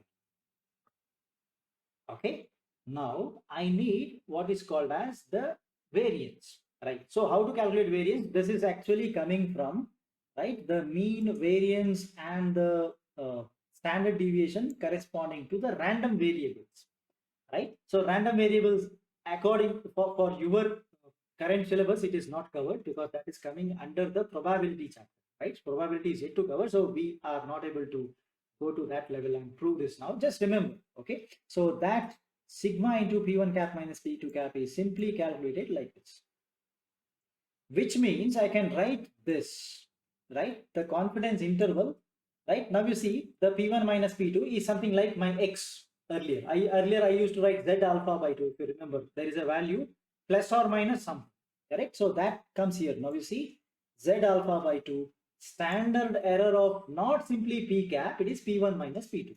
So if you are confused with the p1 minus p2, take that as some variable r. Okay, so now everything comes under the same equation like you did. Okay, so from there apply the SE formula. I'll show you the what is the SE formula again. Okay, so again you see, I'll just go back. I'll go to the previous slide. So look at the value p1 cap 0.0217. I'm substituting that here. Okay, this is the p1 cap into 1 minus p1 cap divided by the total number. Okay, since there are two terms, I have to do this. Okay, so this is the sigma square under root. So under root this one plus this one. Again, this is p2 cap 1 minus p2 cap divided by the number. So everything is actually being done very similarly. Only one concept that is new is I am bringing the random variable here because both are random. I have two random things coming up into picture. So when you have two random things, that two random events or results of two random experiments you are considering, you need to bring what is called as the random variables. Okay, so as of now, don't worry about that. It's not necessary to know everything about the random variable. So in detail, we'll discuss when we study the probabilities, but as of now, right, have no other option but to bring in this equation directly. Okay, so substitute that, you get what is called as a standard error. Same standard error we got earlier, but this is the standard error of what? Of the two different populations different. Okay, I'm dealing with the difference. Okay, let's move further. Right, so same thing I'm going to, this was quick, right? I went very fast. This is like, okay, now I did not understand means those who say that I'm going step by step now. So look at this. So aspirin had no effect. What is the probability that this occurred by a chance? This is another way of forming the question. So let us form the null hypothesis, saying that, right, aspirin has no effect, right? Aspirin has no effect, let's say. Alternative effect is that the aspirin reduces your heart attack. Okay, so that is my second hypothesis. P1 greater than P2. Okay, so P1 is what? Probability of getting a heart attack, probability of not getting a heart attack. That's what is P1 and P2. Okay, so P1 is for the first one, P2 is for the second. Okay, second, right? So H naught, H alpha, straightforwardly we define. Is it okay? Step 1 is clear, I guess. So go to the step 2. Right. Under the null hypothesis, let us say both are same, right? P1 is equal to P2. So how do you calculate the standard error? Standard error of, again, you see how this equation came, you may ask. Again, this is directly related and it is coming from two random variables concept. Okay, so this is P1 into 1 minus P1 remains same, but N is not same for both of them. So you will apply what is called as 1 by N1 plus 1 by N. That is N1 N2 by N1 plus N2. Okay, that's actually one type of mean calculation. Okay, so then I have the values required. I can convert them into the Z statistic. Okay, so how do you calculate the Z statistic? Use this equation. P1 cap minus P2 cap divided by the standard error of P1 cap minus P2 cap. Same equation which we had used earlier. It's a very similar equation. Okay, only thing is that there are two populations to be considered. One population has P1, other one has P2, right? You have P1 cap, P2 cap observed from the given, you are observing that from the given data. I observe something from there, I'm calculating and I'm substituting here. Okay, so if at all you are considering my null hypothesis, what happens? You see that the P1 and P2 are same. So if at all you calculate P1 minus P2 somewhere, directly you can put it as 0. That is what is going to happen under the null hypothesis. If at all my null hypothesis is true, this is what is going to happen. Okay, fine. Right. So the same thing, what we did earlier, I'm going to do it step by step. So P cap, right? P cap is nothing, but now you see P cap is calculated as 378 divided by 22,071. Why I'm doing that? I'm doing this because my total heart attack is what I'm supposed to consider. What is the total heart attack? This plus this. What is the total patients? This plus this. So 11,000 plus 11,000 something. 239 plus 139. So that's why this value comes to be 378 by this. Okay, so that gives you a value of 0.0171. Just enter it in a calculator, you get that. So that means what? That means what is 1 minus P cap is a 0.982. Okay, so I'm supposed to calculate the standard error of this. Okay, so I have to, right? I already have shown you the calculation, so I'm not writing that. So see here, this is the last part. Okay, so look at the last part. SE is equal to this equation, right? Directly taken from the random process. We have substituted over there. So P1 into 1 minus P1 divided by the N1 plus P2 into 1 minus P2 divided by number of patients under that case. So take a square root of it, you get this number. Okay, so that is 0.0175. Now you see, right, we have the values readily available with us. This is a difference, P1 cap minus P2 cap, right? Initially from the table we calculated that is equal to this.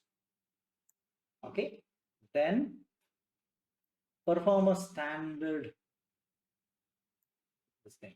Okay, so SE naught, standard error, just now calculated, put it over here. So you see that value comes to be 5.2, right? Z value is 5, right? You already understand that this is much more than 3. So what's the value you are going to get? What's the probability that it's greater than that, right? Definitely that is equal to very small, 0.0000001, right? So that means, right, whatever alpha you take, maybe alpha will be 0.1 or something, right? So this particular value is pretty much outside, right? So p value is pretty much lesser than your alpha, or you can also say that, right, my z is much beyond the required value. Okay, so that means what? It is against h naught. Whatever, there is a very strong evidence which is against whatever h naught you have made. So you have to reject your null hypothesis. Okay, so that's the test.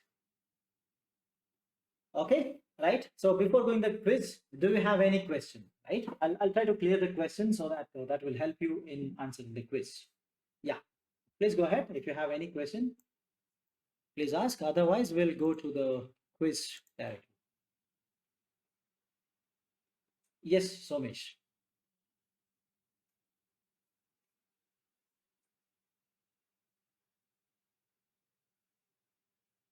No problem. I'll quickly go through the step number 3. Right. So step number 3 is finding the p cap, which is the probability. So in the numerator 378, that actually came, right, by simply adding up the attack column. Okay, attack, this you add, and the denominator you get by simply dividing, by simply adding these two, 11,034 plus 11,037. Okay, so that number is denominator 22,071. So I get a p value. If at all you need, you can even calculate 1 minus p cap. Okay, so standard error formula I already have shown in the previous case. Okay, previous slide. We also have done the calculation. So that value comes to be, right, this number. Okay, so that we substitute directly over here, right? Directly I have written that value over here. Okay, now the z value can be obtained by simply using this equation. Okay, numerator is available, put it there. Denominator is also available, put it directly, that value 5.2. Okay, if you try to from, anyway, in the table it is not available. Using the computer calculation or doing some right, some simulations, you can get this answer, right? So that comes to be the probability of getting a value of z equal to 5.2 comes to be 0.00000001. Very less chance. That means whatever you have formed as a null hypothesis, you need to reject that. Okay, so that means take the alternative hypothesis, HR. All right. Okay, yes, yes, sure. Any other question?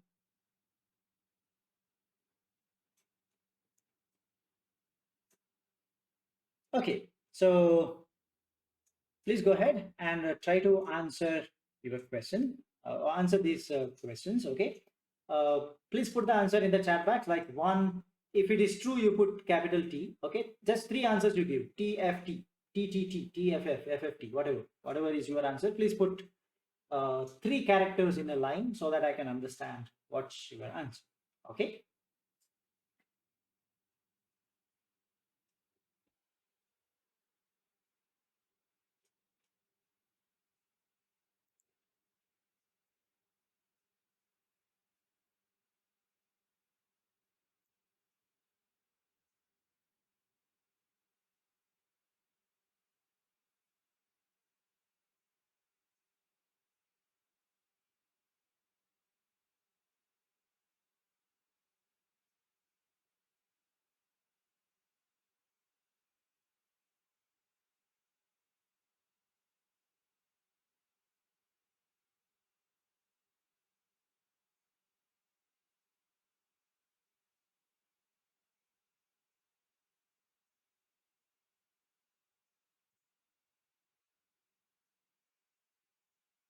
Okay, we have two answers. That's good. Okay, few more answers are coming up. Very nice. Everyone, please try to answer.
Okay, everyone, please try to answer.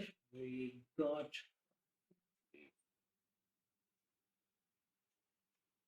only 10 answers so far. That looks like, okay, 10 people have answered the questions. Others, please go ahead, take your time and analyze the questions and try to answer. Okay.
Okay, I'll give say 1 minute more so that everybody can finish this poll. Okay.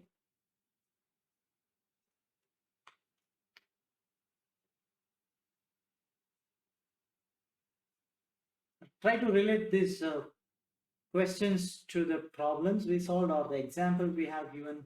Then it becomes easy for you to, okay, answer them.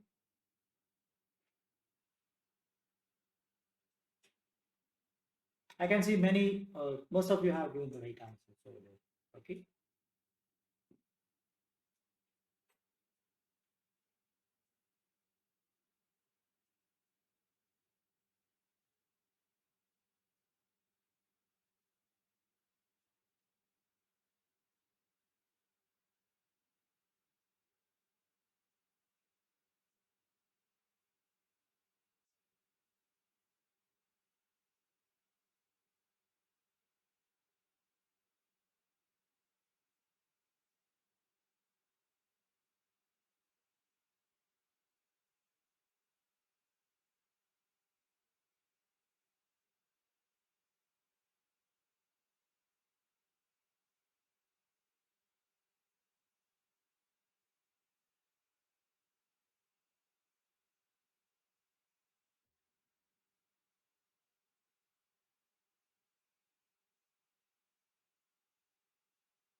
Okay.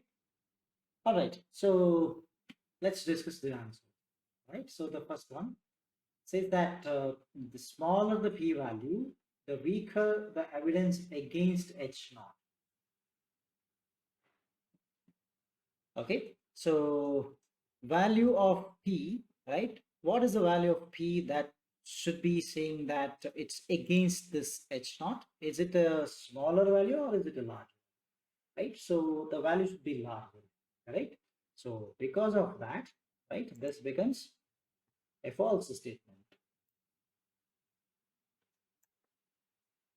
Right. So the next one, the p-value for the test statistic is calculated under the assumption that the null hypothesis is true, right? So null hypothesis, right? Whatever you say, it's considered as true, and for that being true, you will fit a distribution. So that means test statistic needs to be calculated for, right, calculation of the p-value. What do? You say that the null hypothesis has to be true, right? So that's why the second one is true. All right. So the next one, for the comparing of the two population proportion, right? Under the null hypothesis, right? What do? I need a total proportion, right? So just recall the previous example we did. What we did, we added the total number of attacks divided by the total number of patients. That means you combine both groups to calculate this, right? So that means this is also true. Okay, so I hope it's very clear now. Try to recall. Okay, so if you still have some confusions related to that, once we finish this class, you get a recording, right? Go back, listen to that the whole thing once again, and analyze, right? Do the maths by yourself, and things will become pretty clear to you. Okay, let's move ahead. So far, whatever concepts we were discussing, right? It's just like a binary case, like I have yes or no type of answer. But maybe you have to perform an experiment which has more than two results, not just yes or no type. For example, right, there is a possibility of getting more number of outcomes in your experiment. Like, I just want to check what is the chance of heavy heart attack, mild heart attack, or no attack at all.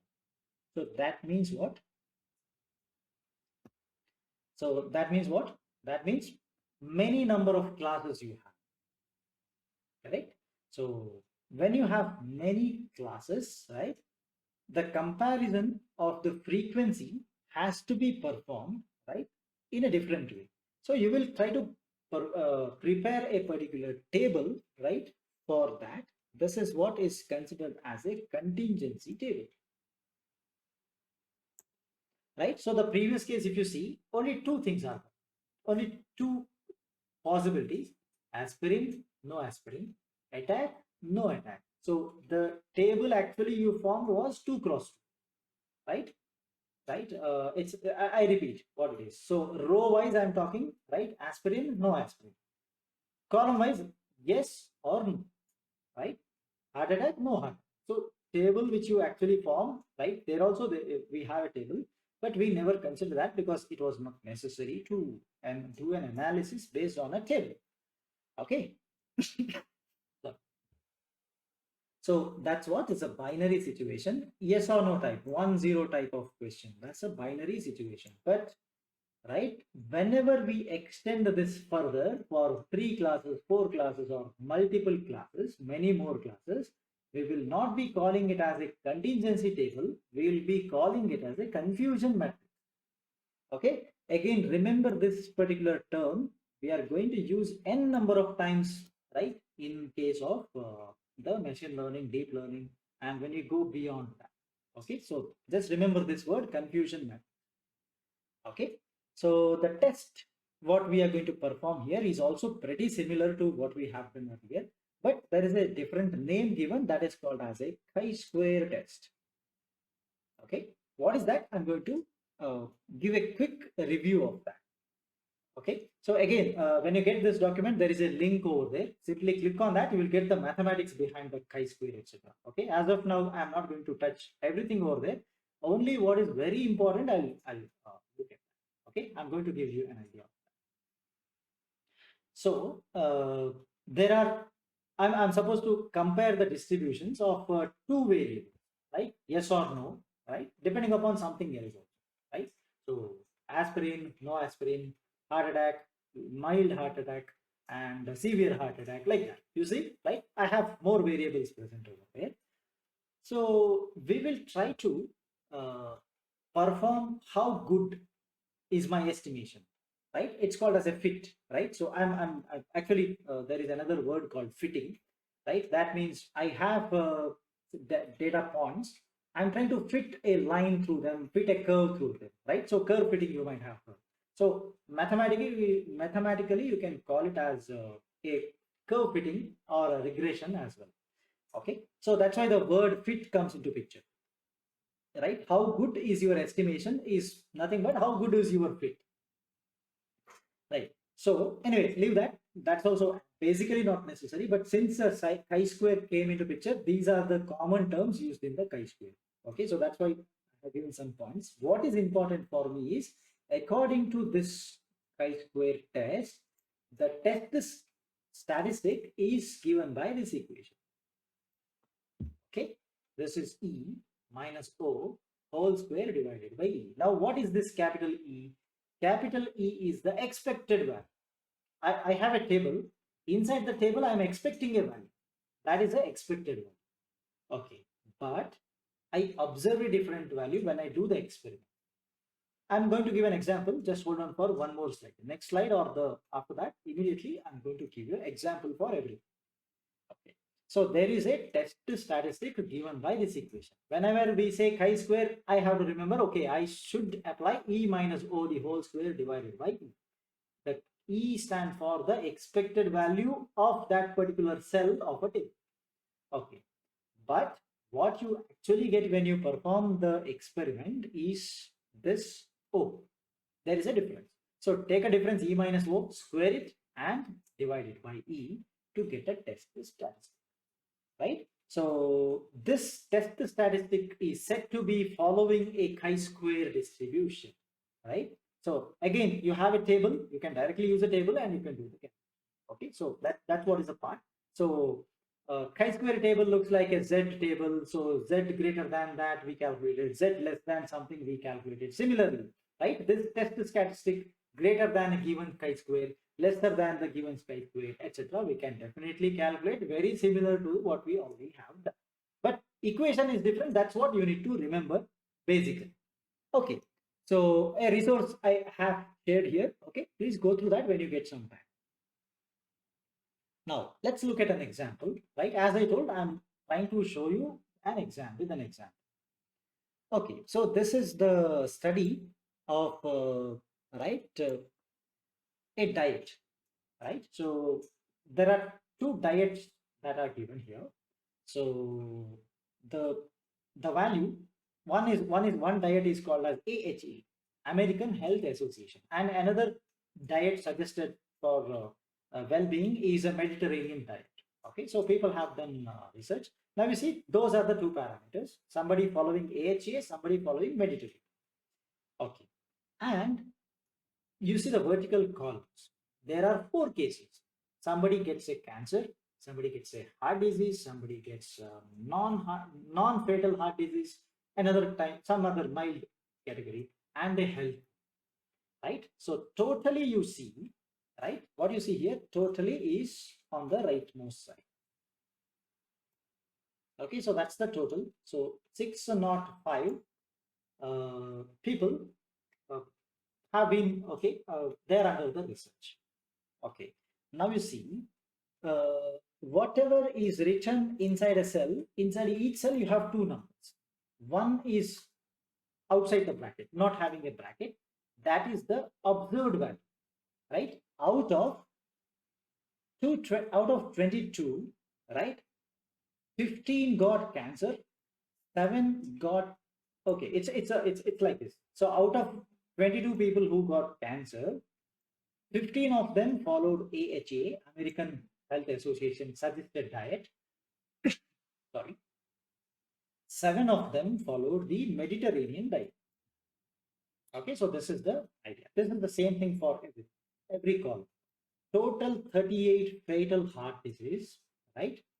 You see that 24 of them, right, followed the AHA, 14 followed Mediterranean, right? So same thing happens here, right? So you can see 25 out of 33 AHA, right, non-fatal heart disease. 8 out of 33 followed, right, Mediterranean and got non-fatal heart disease. So 239 out of 512 are healthy and they followed AHA. 273 out of 512 followed Mediterranean and they are also healthy. Okay, so that's the overall idea about this picture. Now, I have a question. How do you get this then? This is the expected value. How do you say it is expected? How can I write that? So pretty simple. Okay, I'll not do the maths here. I'll quickly show you what is happening. So see here, 15 out of 22 is the ratio. Okay, 15 out of 22. Now out of 303, how much? So do that math. 15 by 22 into 303. You will get number 11.02. Okay, so like that you do the mathematics for every value you do that. So 7 by 22 into the corresponding number, right? Out of this, how much? That is the expected value. All right, so expected value comes in that, right? So for everything you can fill it, right? And you will get the expected value. Now you see the difference comes into picture between the expected and the actual value. So you see in the first one, expected value is 11, but you got 50. Expected value is 7, you got 10.98. So same thing happens. Expected, sorry, the reverse. I'm telling it in the reverse way. So please correct that. This is expected, right? And this is the actual. So expected, actual, right? So whatever is in the bracket is the expected value. Whatever is written without bracket in a cell is the actual value you got when you did the research, when you did the experiment, right? So what I'm supposed to do, I'm supposed to calculate the chi-square value, right? So yeah, so we have a question saying that how the expected value is calculated, right? So simply perform this calculation. So you see the first cell I'm talking about. So there is a 15 number written, that is actually the obtained value. Okay, out of 22, right? So divide that by 22. 15 divided by 22 you perform, and multiply that with the actual number that you have. Out of 22, sorry, out of 605, I'm rectifying. Please look at what I'm writing now. So out of 605 people, 22 people got cancelled. Correct? This is what is the ratio that is I'm obtaining from the whole population. Out of 605 people, I made a research. 22 people got, right, this thing, isn't it? Okay, now out of 303, how many should come is my question. Correct? So for 22, 605, right? How many should come for 303 is the question. So how do you do that? So it should be actually 22 divided by 605 into 303. Please verify that. Sorry about my mistake. I didn't consider that enough. So let's do that. 22 divided by 605 and multiply that with 303. Okay, I think that gives you an approximate answer. Right? So it's actually a simple ratio wise calculation. So I was considering only the first row. Sorry, my mistake. So you should do, right, for a whole population, I got 22 people out of 605, right? For AHA, only 303 follow. Out of 303 with the same ratio, how many people should get cancer is a expected value. Okay, so we are calculating the expected value by using the whole population over here. 22 out of 605 you got. For 303, how much? Okay, so that's the calculation. Should repeat the same thing. Please verify for another column as well. Okay, any other randomly you choose, please calculate this one. Okay, so 38 divided by 605, right? That's my calculation, into 302, right? So we are expecting 18.97. Please verify.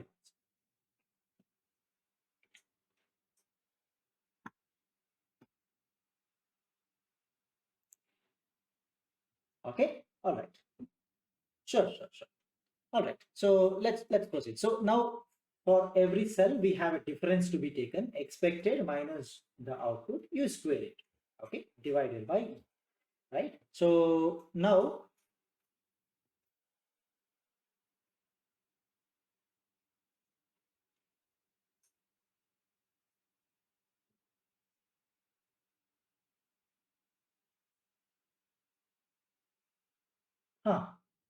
that okay.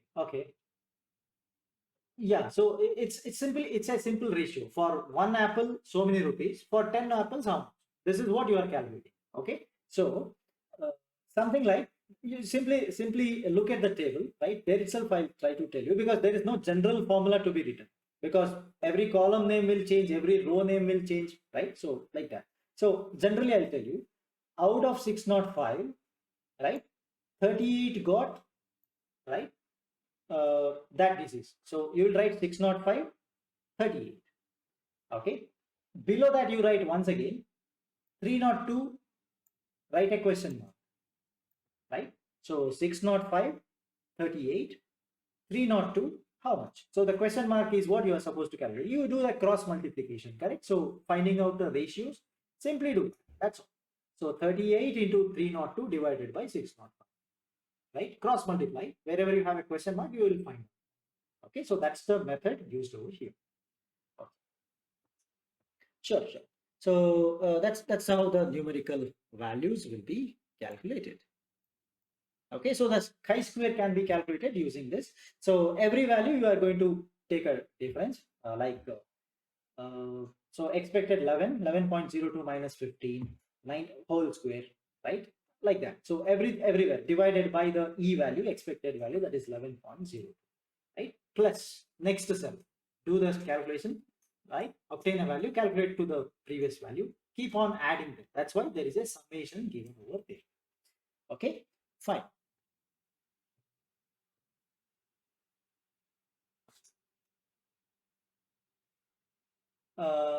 Actually 8 terms, correct? Because, right, totally 8 terms. AHA, 4 columns, Mediterranean 4 columns. Okay, so totally you have those many number of. Okay, now we have the values obtained here. So how can you compare the means, right? So that's one case. So now we'll move to the move ahead. Right? There was another question. So chi-square you have, compare the chi-square and you get an answer. Okay, so comparing the means is my next question, right? So pretty important. Do men and women get different average salary is the question. So what are the two population you consider? One is men, one is women. So inside women, you may have to consider someone who is having the same salary and another one will be different salary. Population 2, men, same two categories, getting the same salary, getting a different salary. Okay, so from my population, calculate the individual means. That is, for women, you may get a particular value of mean. Men, you get another value of mean. Right. What you do, calculate a difference, because every hypothesis testing, whatever you do, you need a single value, right? That value will be converted maybe into a z value and you operate, right? So you need to convert it to a single value, and we know now that it has to be the difference. Okay, so calculate mu1 minus mu2, right? We call it as a x1 bar minus x2 bar, like our previous case, right? So mu1 was there, I called it as something, I observed a value, I called it as a x1, right? I have another value, I can call it as a x2 bar, same analysis. What I need a standard error to be calculated, like that, right? So standard error in whenever I want to compare the average of two different populations, remember this is the equation, right? So I got a snap, everything values required I already have with me. Okay, what you need a hypothesis. First one says that yes, men and women, right, getting the mu values that are same, average values are same, right? Observe it, get a z value using this equation. Already we have seen this equation. Once you get a z observed, right, for a given percentage, if I want to give an answer with a particular specific value, find out that, right, whether z is more than that. If you have taken what is called as more than value, right, the alternative hypothesis, if you have expected no men and women get different one, not equal to, if you say, if you have taken that, right, so compare that result with the z, right, and calculate, right, proceed further. Same thing what we have done earlier, and at the end you have an alpha with you, compare with that alpha, and you will make a decision if, right, the value you obtain for p is less than alpha, means what, you will say that you reject the null hypothesis, saying that they are getting the same average salary. It means the average salaries are different. Only step which is extra or which is new is this part. Okay, this equation is also we have seen in case of a difference. Previously we had seen an example, same equation was used.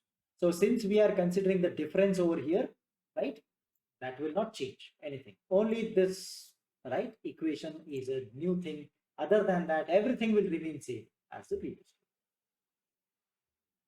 Okay, so this is about comparing the means of two different classes, because this is a different type of question that might arise. Okay, that might arise.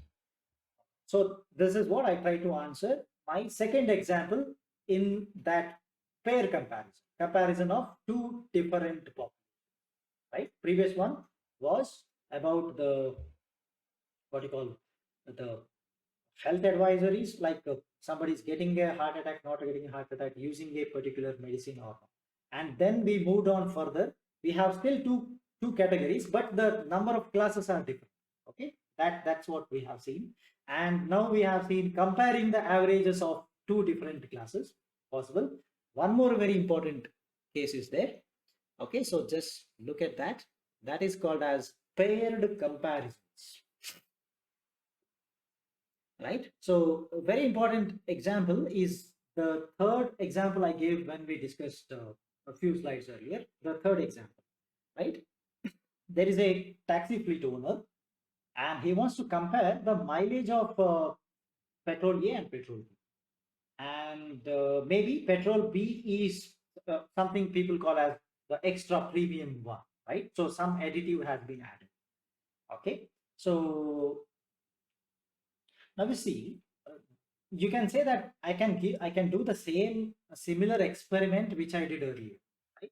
So very similar, yes or no type answer I can get, but there are many more parameters affecting this particular what you call experiment, because mileage does not only dependent on the petrol, correct? Because it also depends upon the way you drive.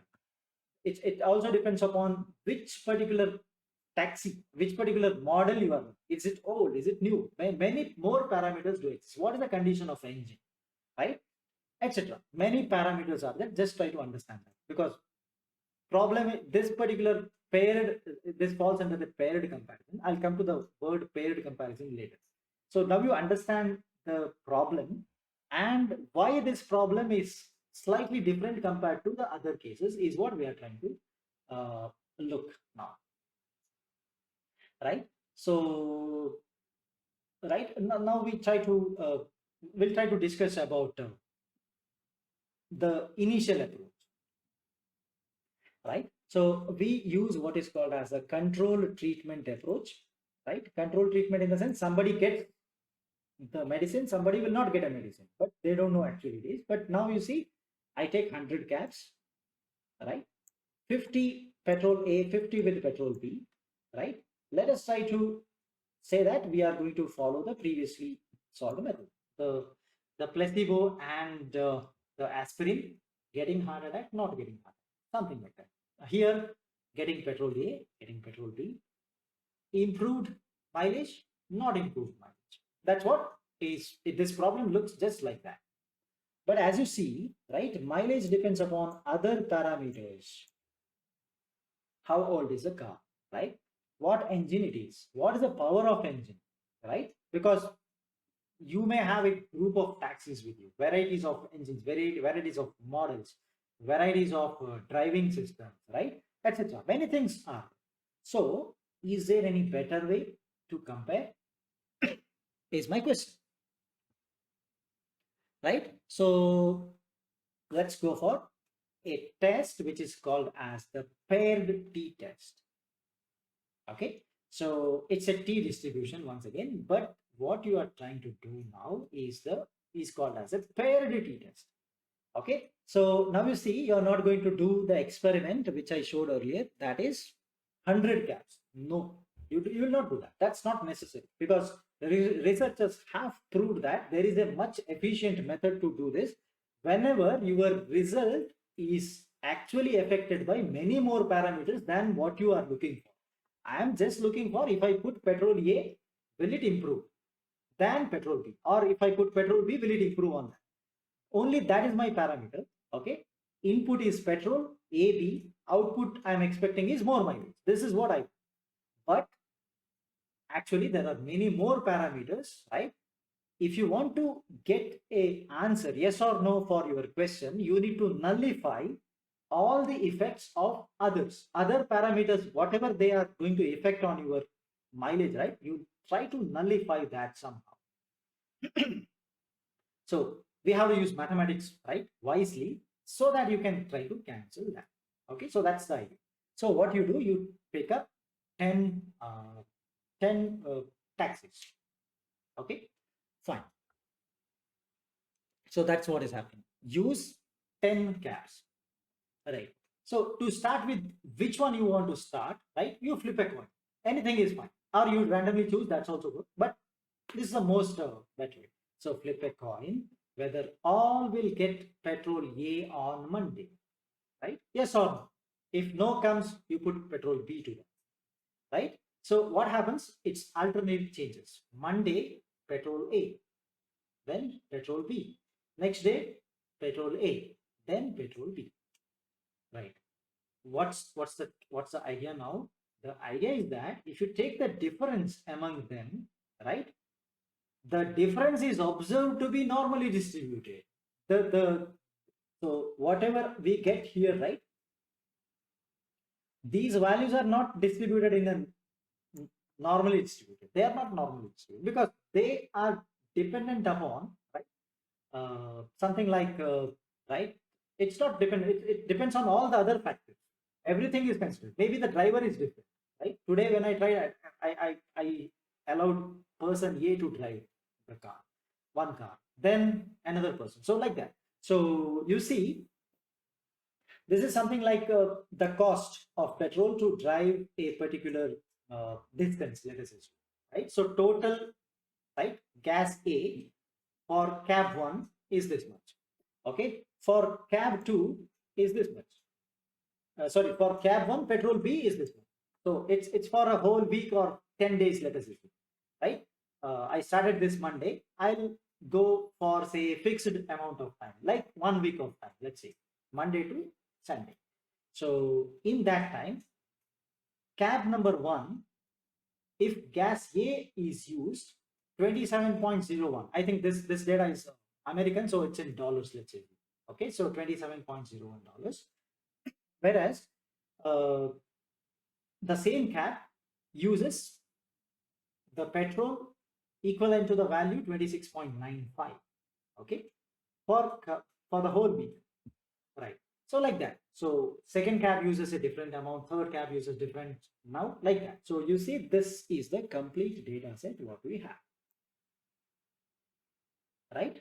So in order to perform what is called as a paired t-test, but you don't deal with these numbers as it is, right? All the previous methods were using them, right? What you do, take out their difference, right? So that's what you see in the last column.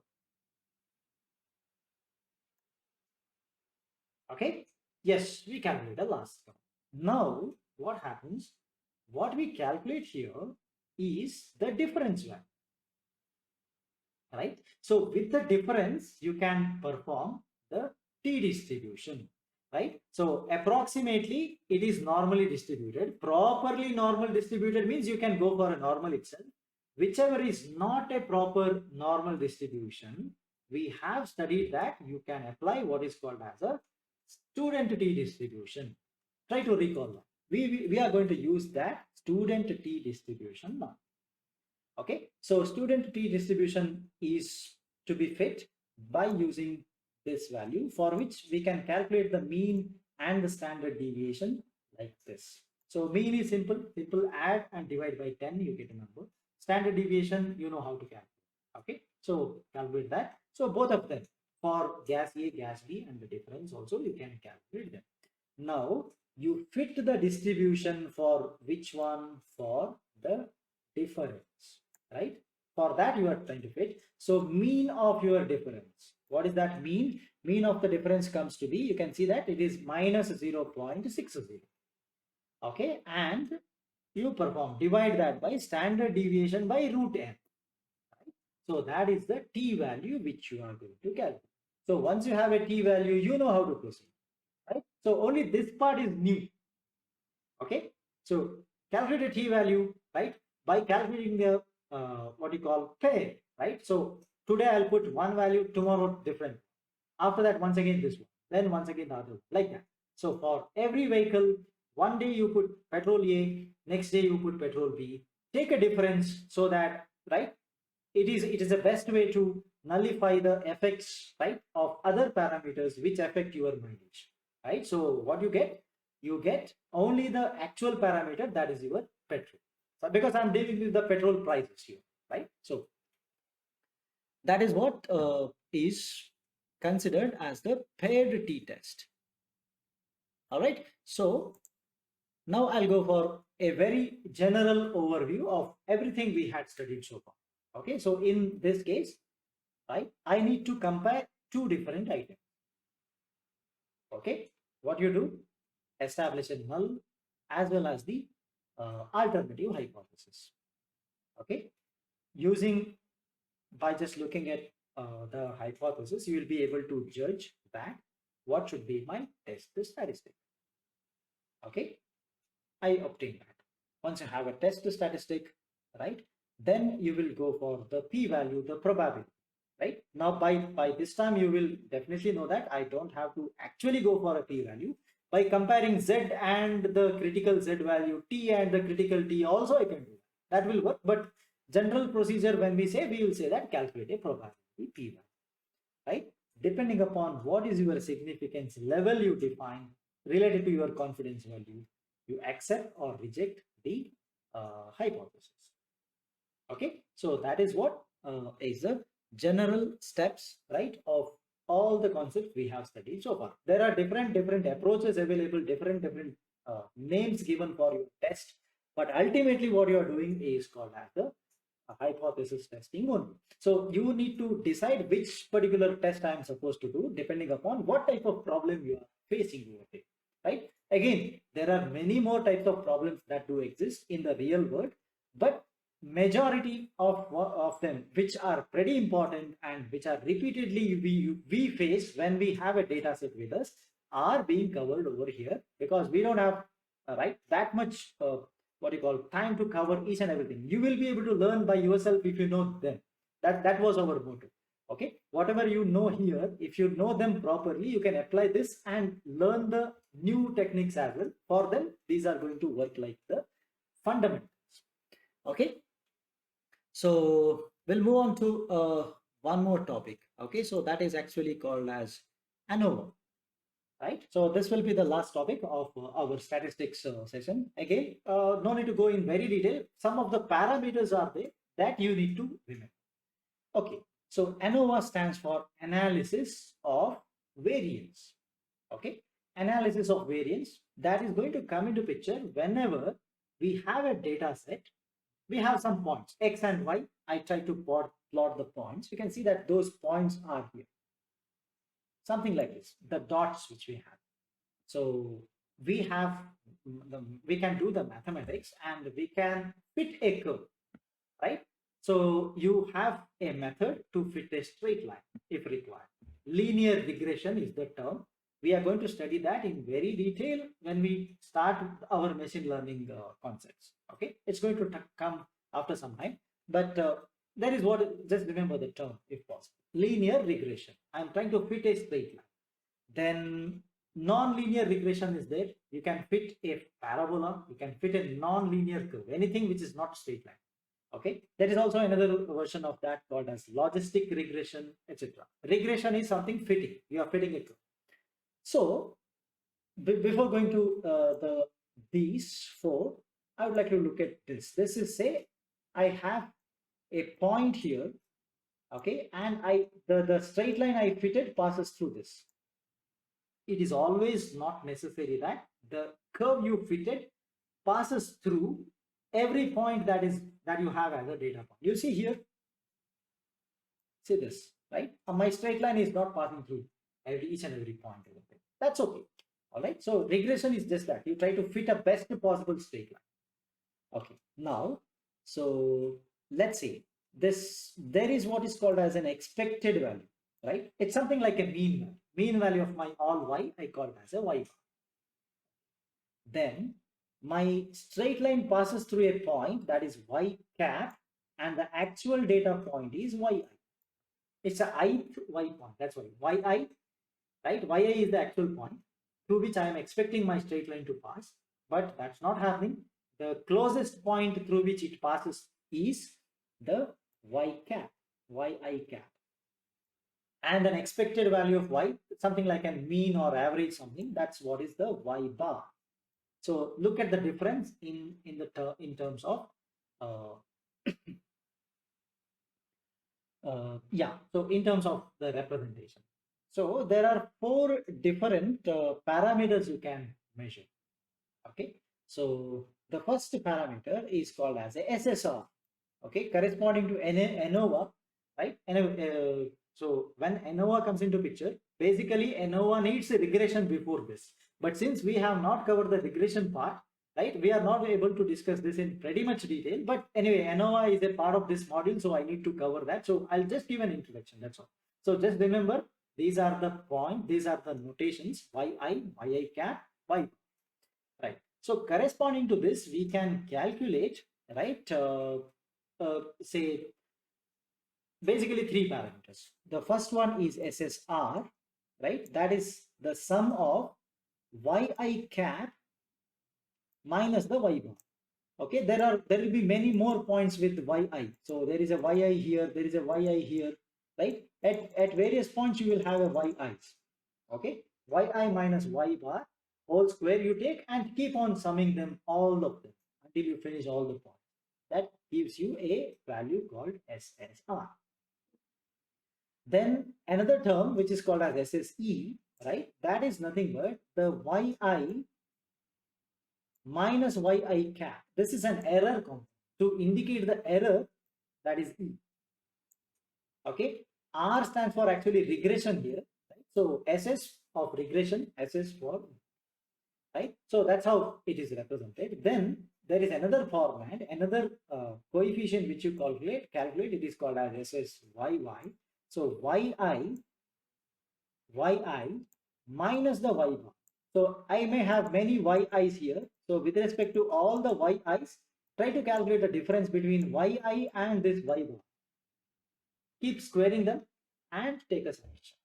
Okay, what is the use, etc. I can explain this, but since we have no idea about what regression it is and how, right, regression is performed and what are the significance of these parameters, as of now, like, let's just stick till here only. Okay, so just remember that ANOVA means it's a variance. How much there is a variance is what with respect to a particular estimated value and an original value yi, estimated value y bar, and expected value y bar. Okay, so this is yi, this is y cap, right, which is estimated value, regressed value, and this is the expected value, y bar. Expected means it's mean, right? So, right, with these three parameters, right, with these three what you call y values, we can estimate, we can calculate something like error parameters. So if at all it is a straight line, this is also satisfied. SSY will be equal to SSR plus SSE. These two, if you add, you will get this. Okay, so that's what is the ANOVA and its parameters calculated. But how do you use them? Right, there is another option. Okay, so this is how. So why the parameters are used, I'll try to give a simple, without any equations or something. I'll try to give a example here. Okay, so look at the these four graphs. Consider the first graph. It says that, right, as I can see, my straight line passes close to every point. That means your estimation is pretty good. That means this SSE, what you see, the second equation will be very small. Error is very less, right? So that's what, if SSE is very small, you can say that it's a good fit. Now the same thing you can compare with this, right? There is the straight line passes through, right? Will not pass through any point and will not be even close to the majority of the. In such case, it is called as a bad fit. Whatever you regression you have performed, right, that is bad.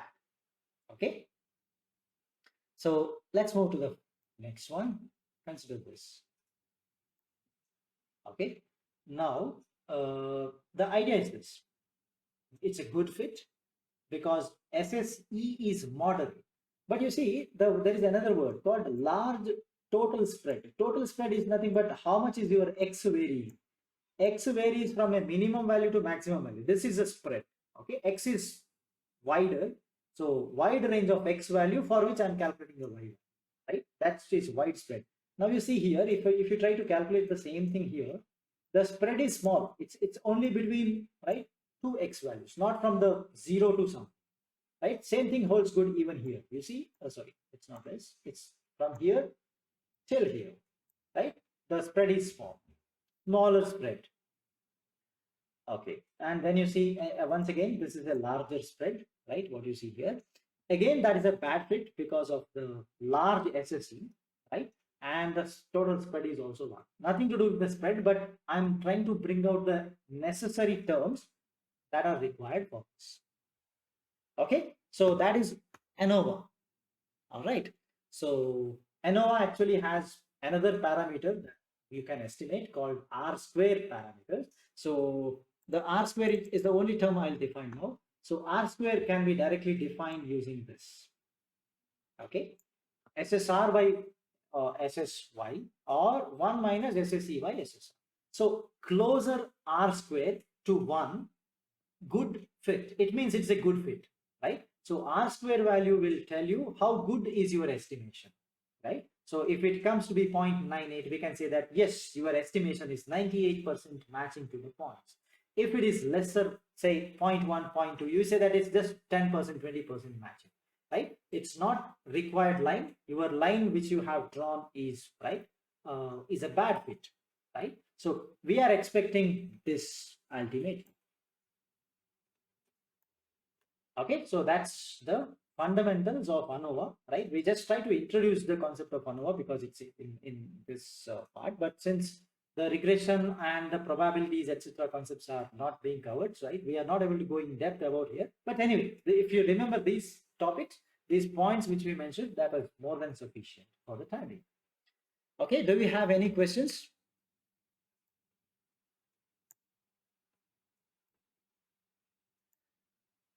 Okay, so that brings us to the end of this particular module. Okay, we try to cover each and every topic, right? I hope this session is useful to you, and I appreciate your efforts and your patience listening to this session. Okay, so we'll meet in the next class and we'll continue with the upcoming modules. All right. Okay.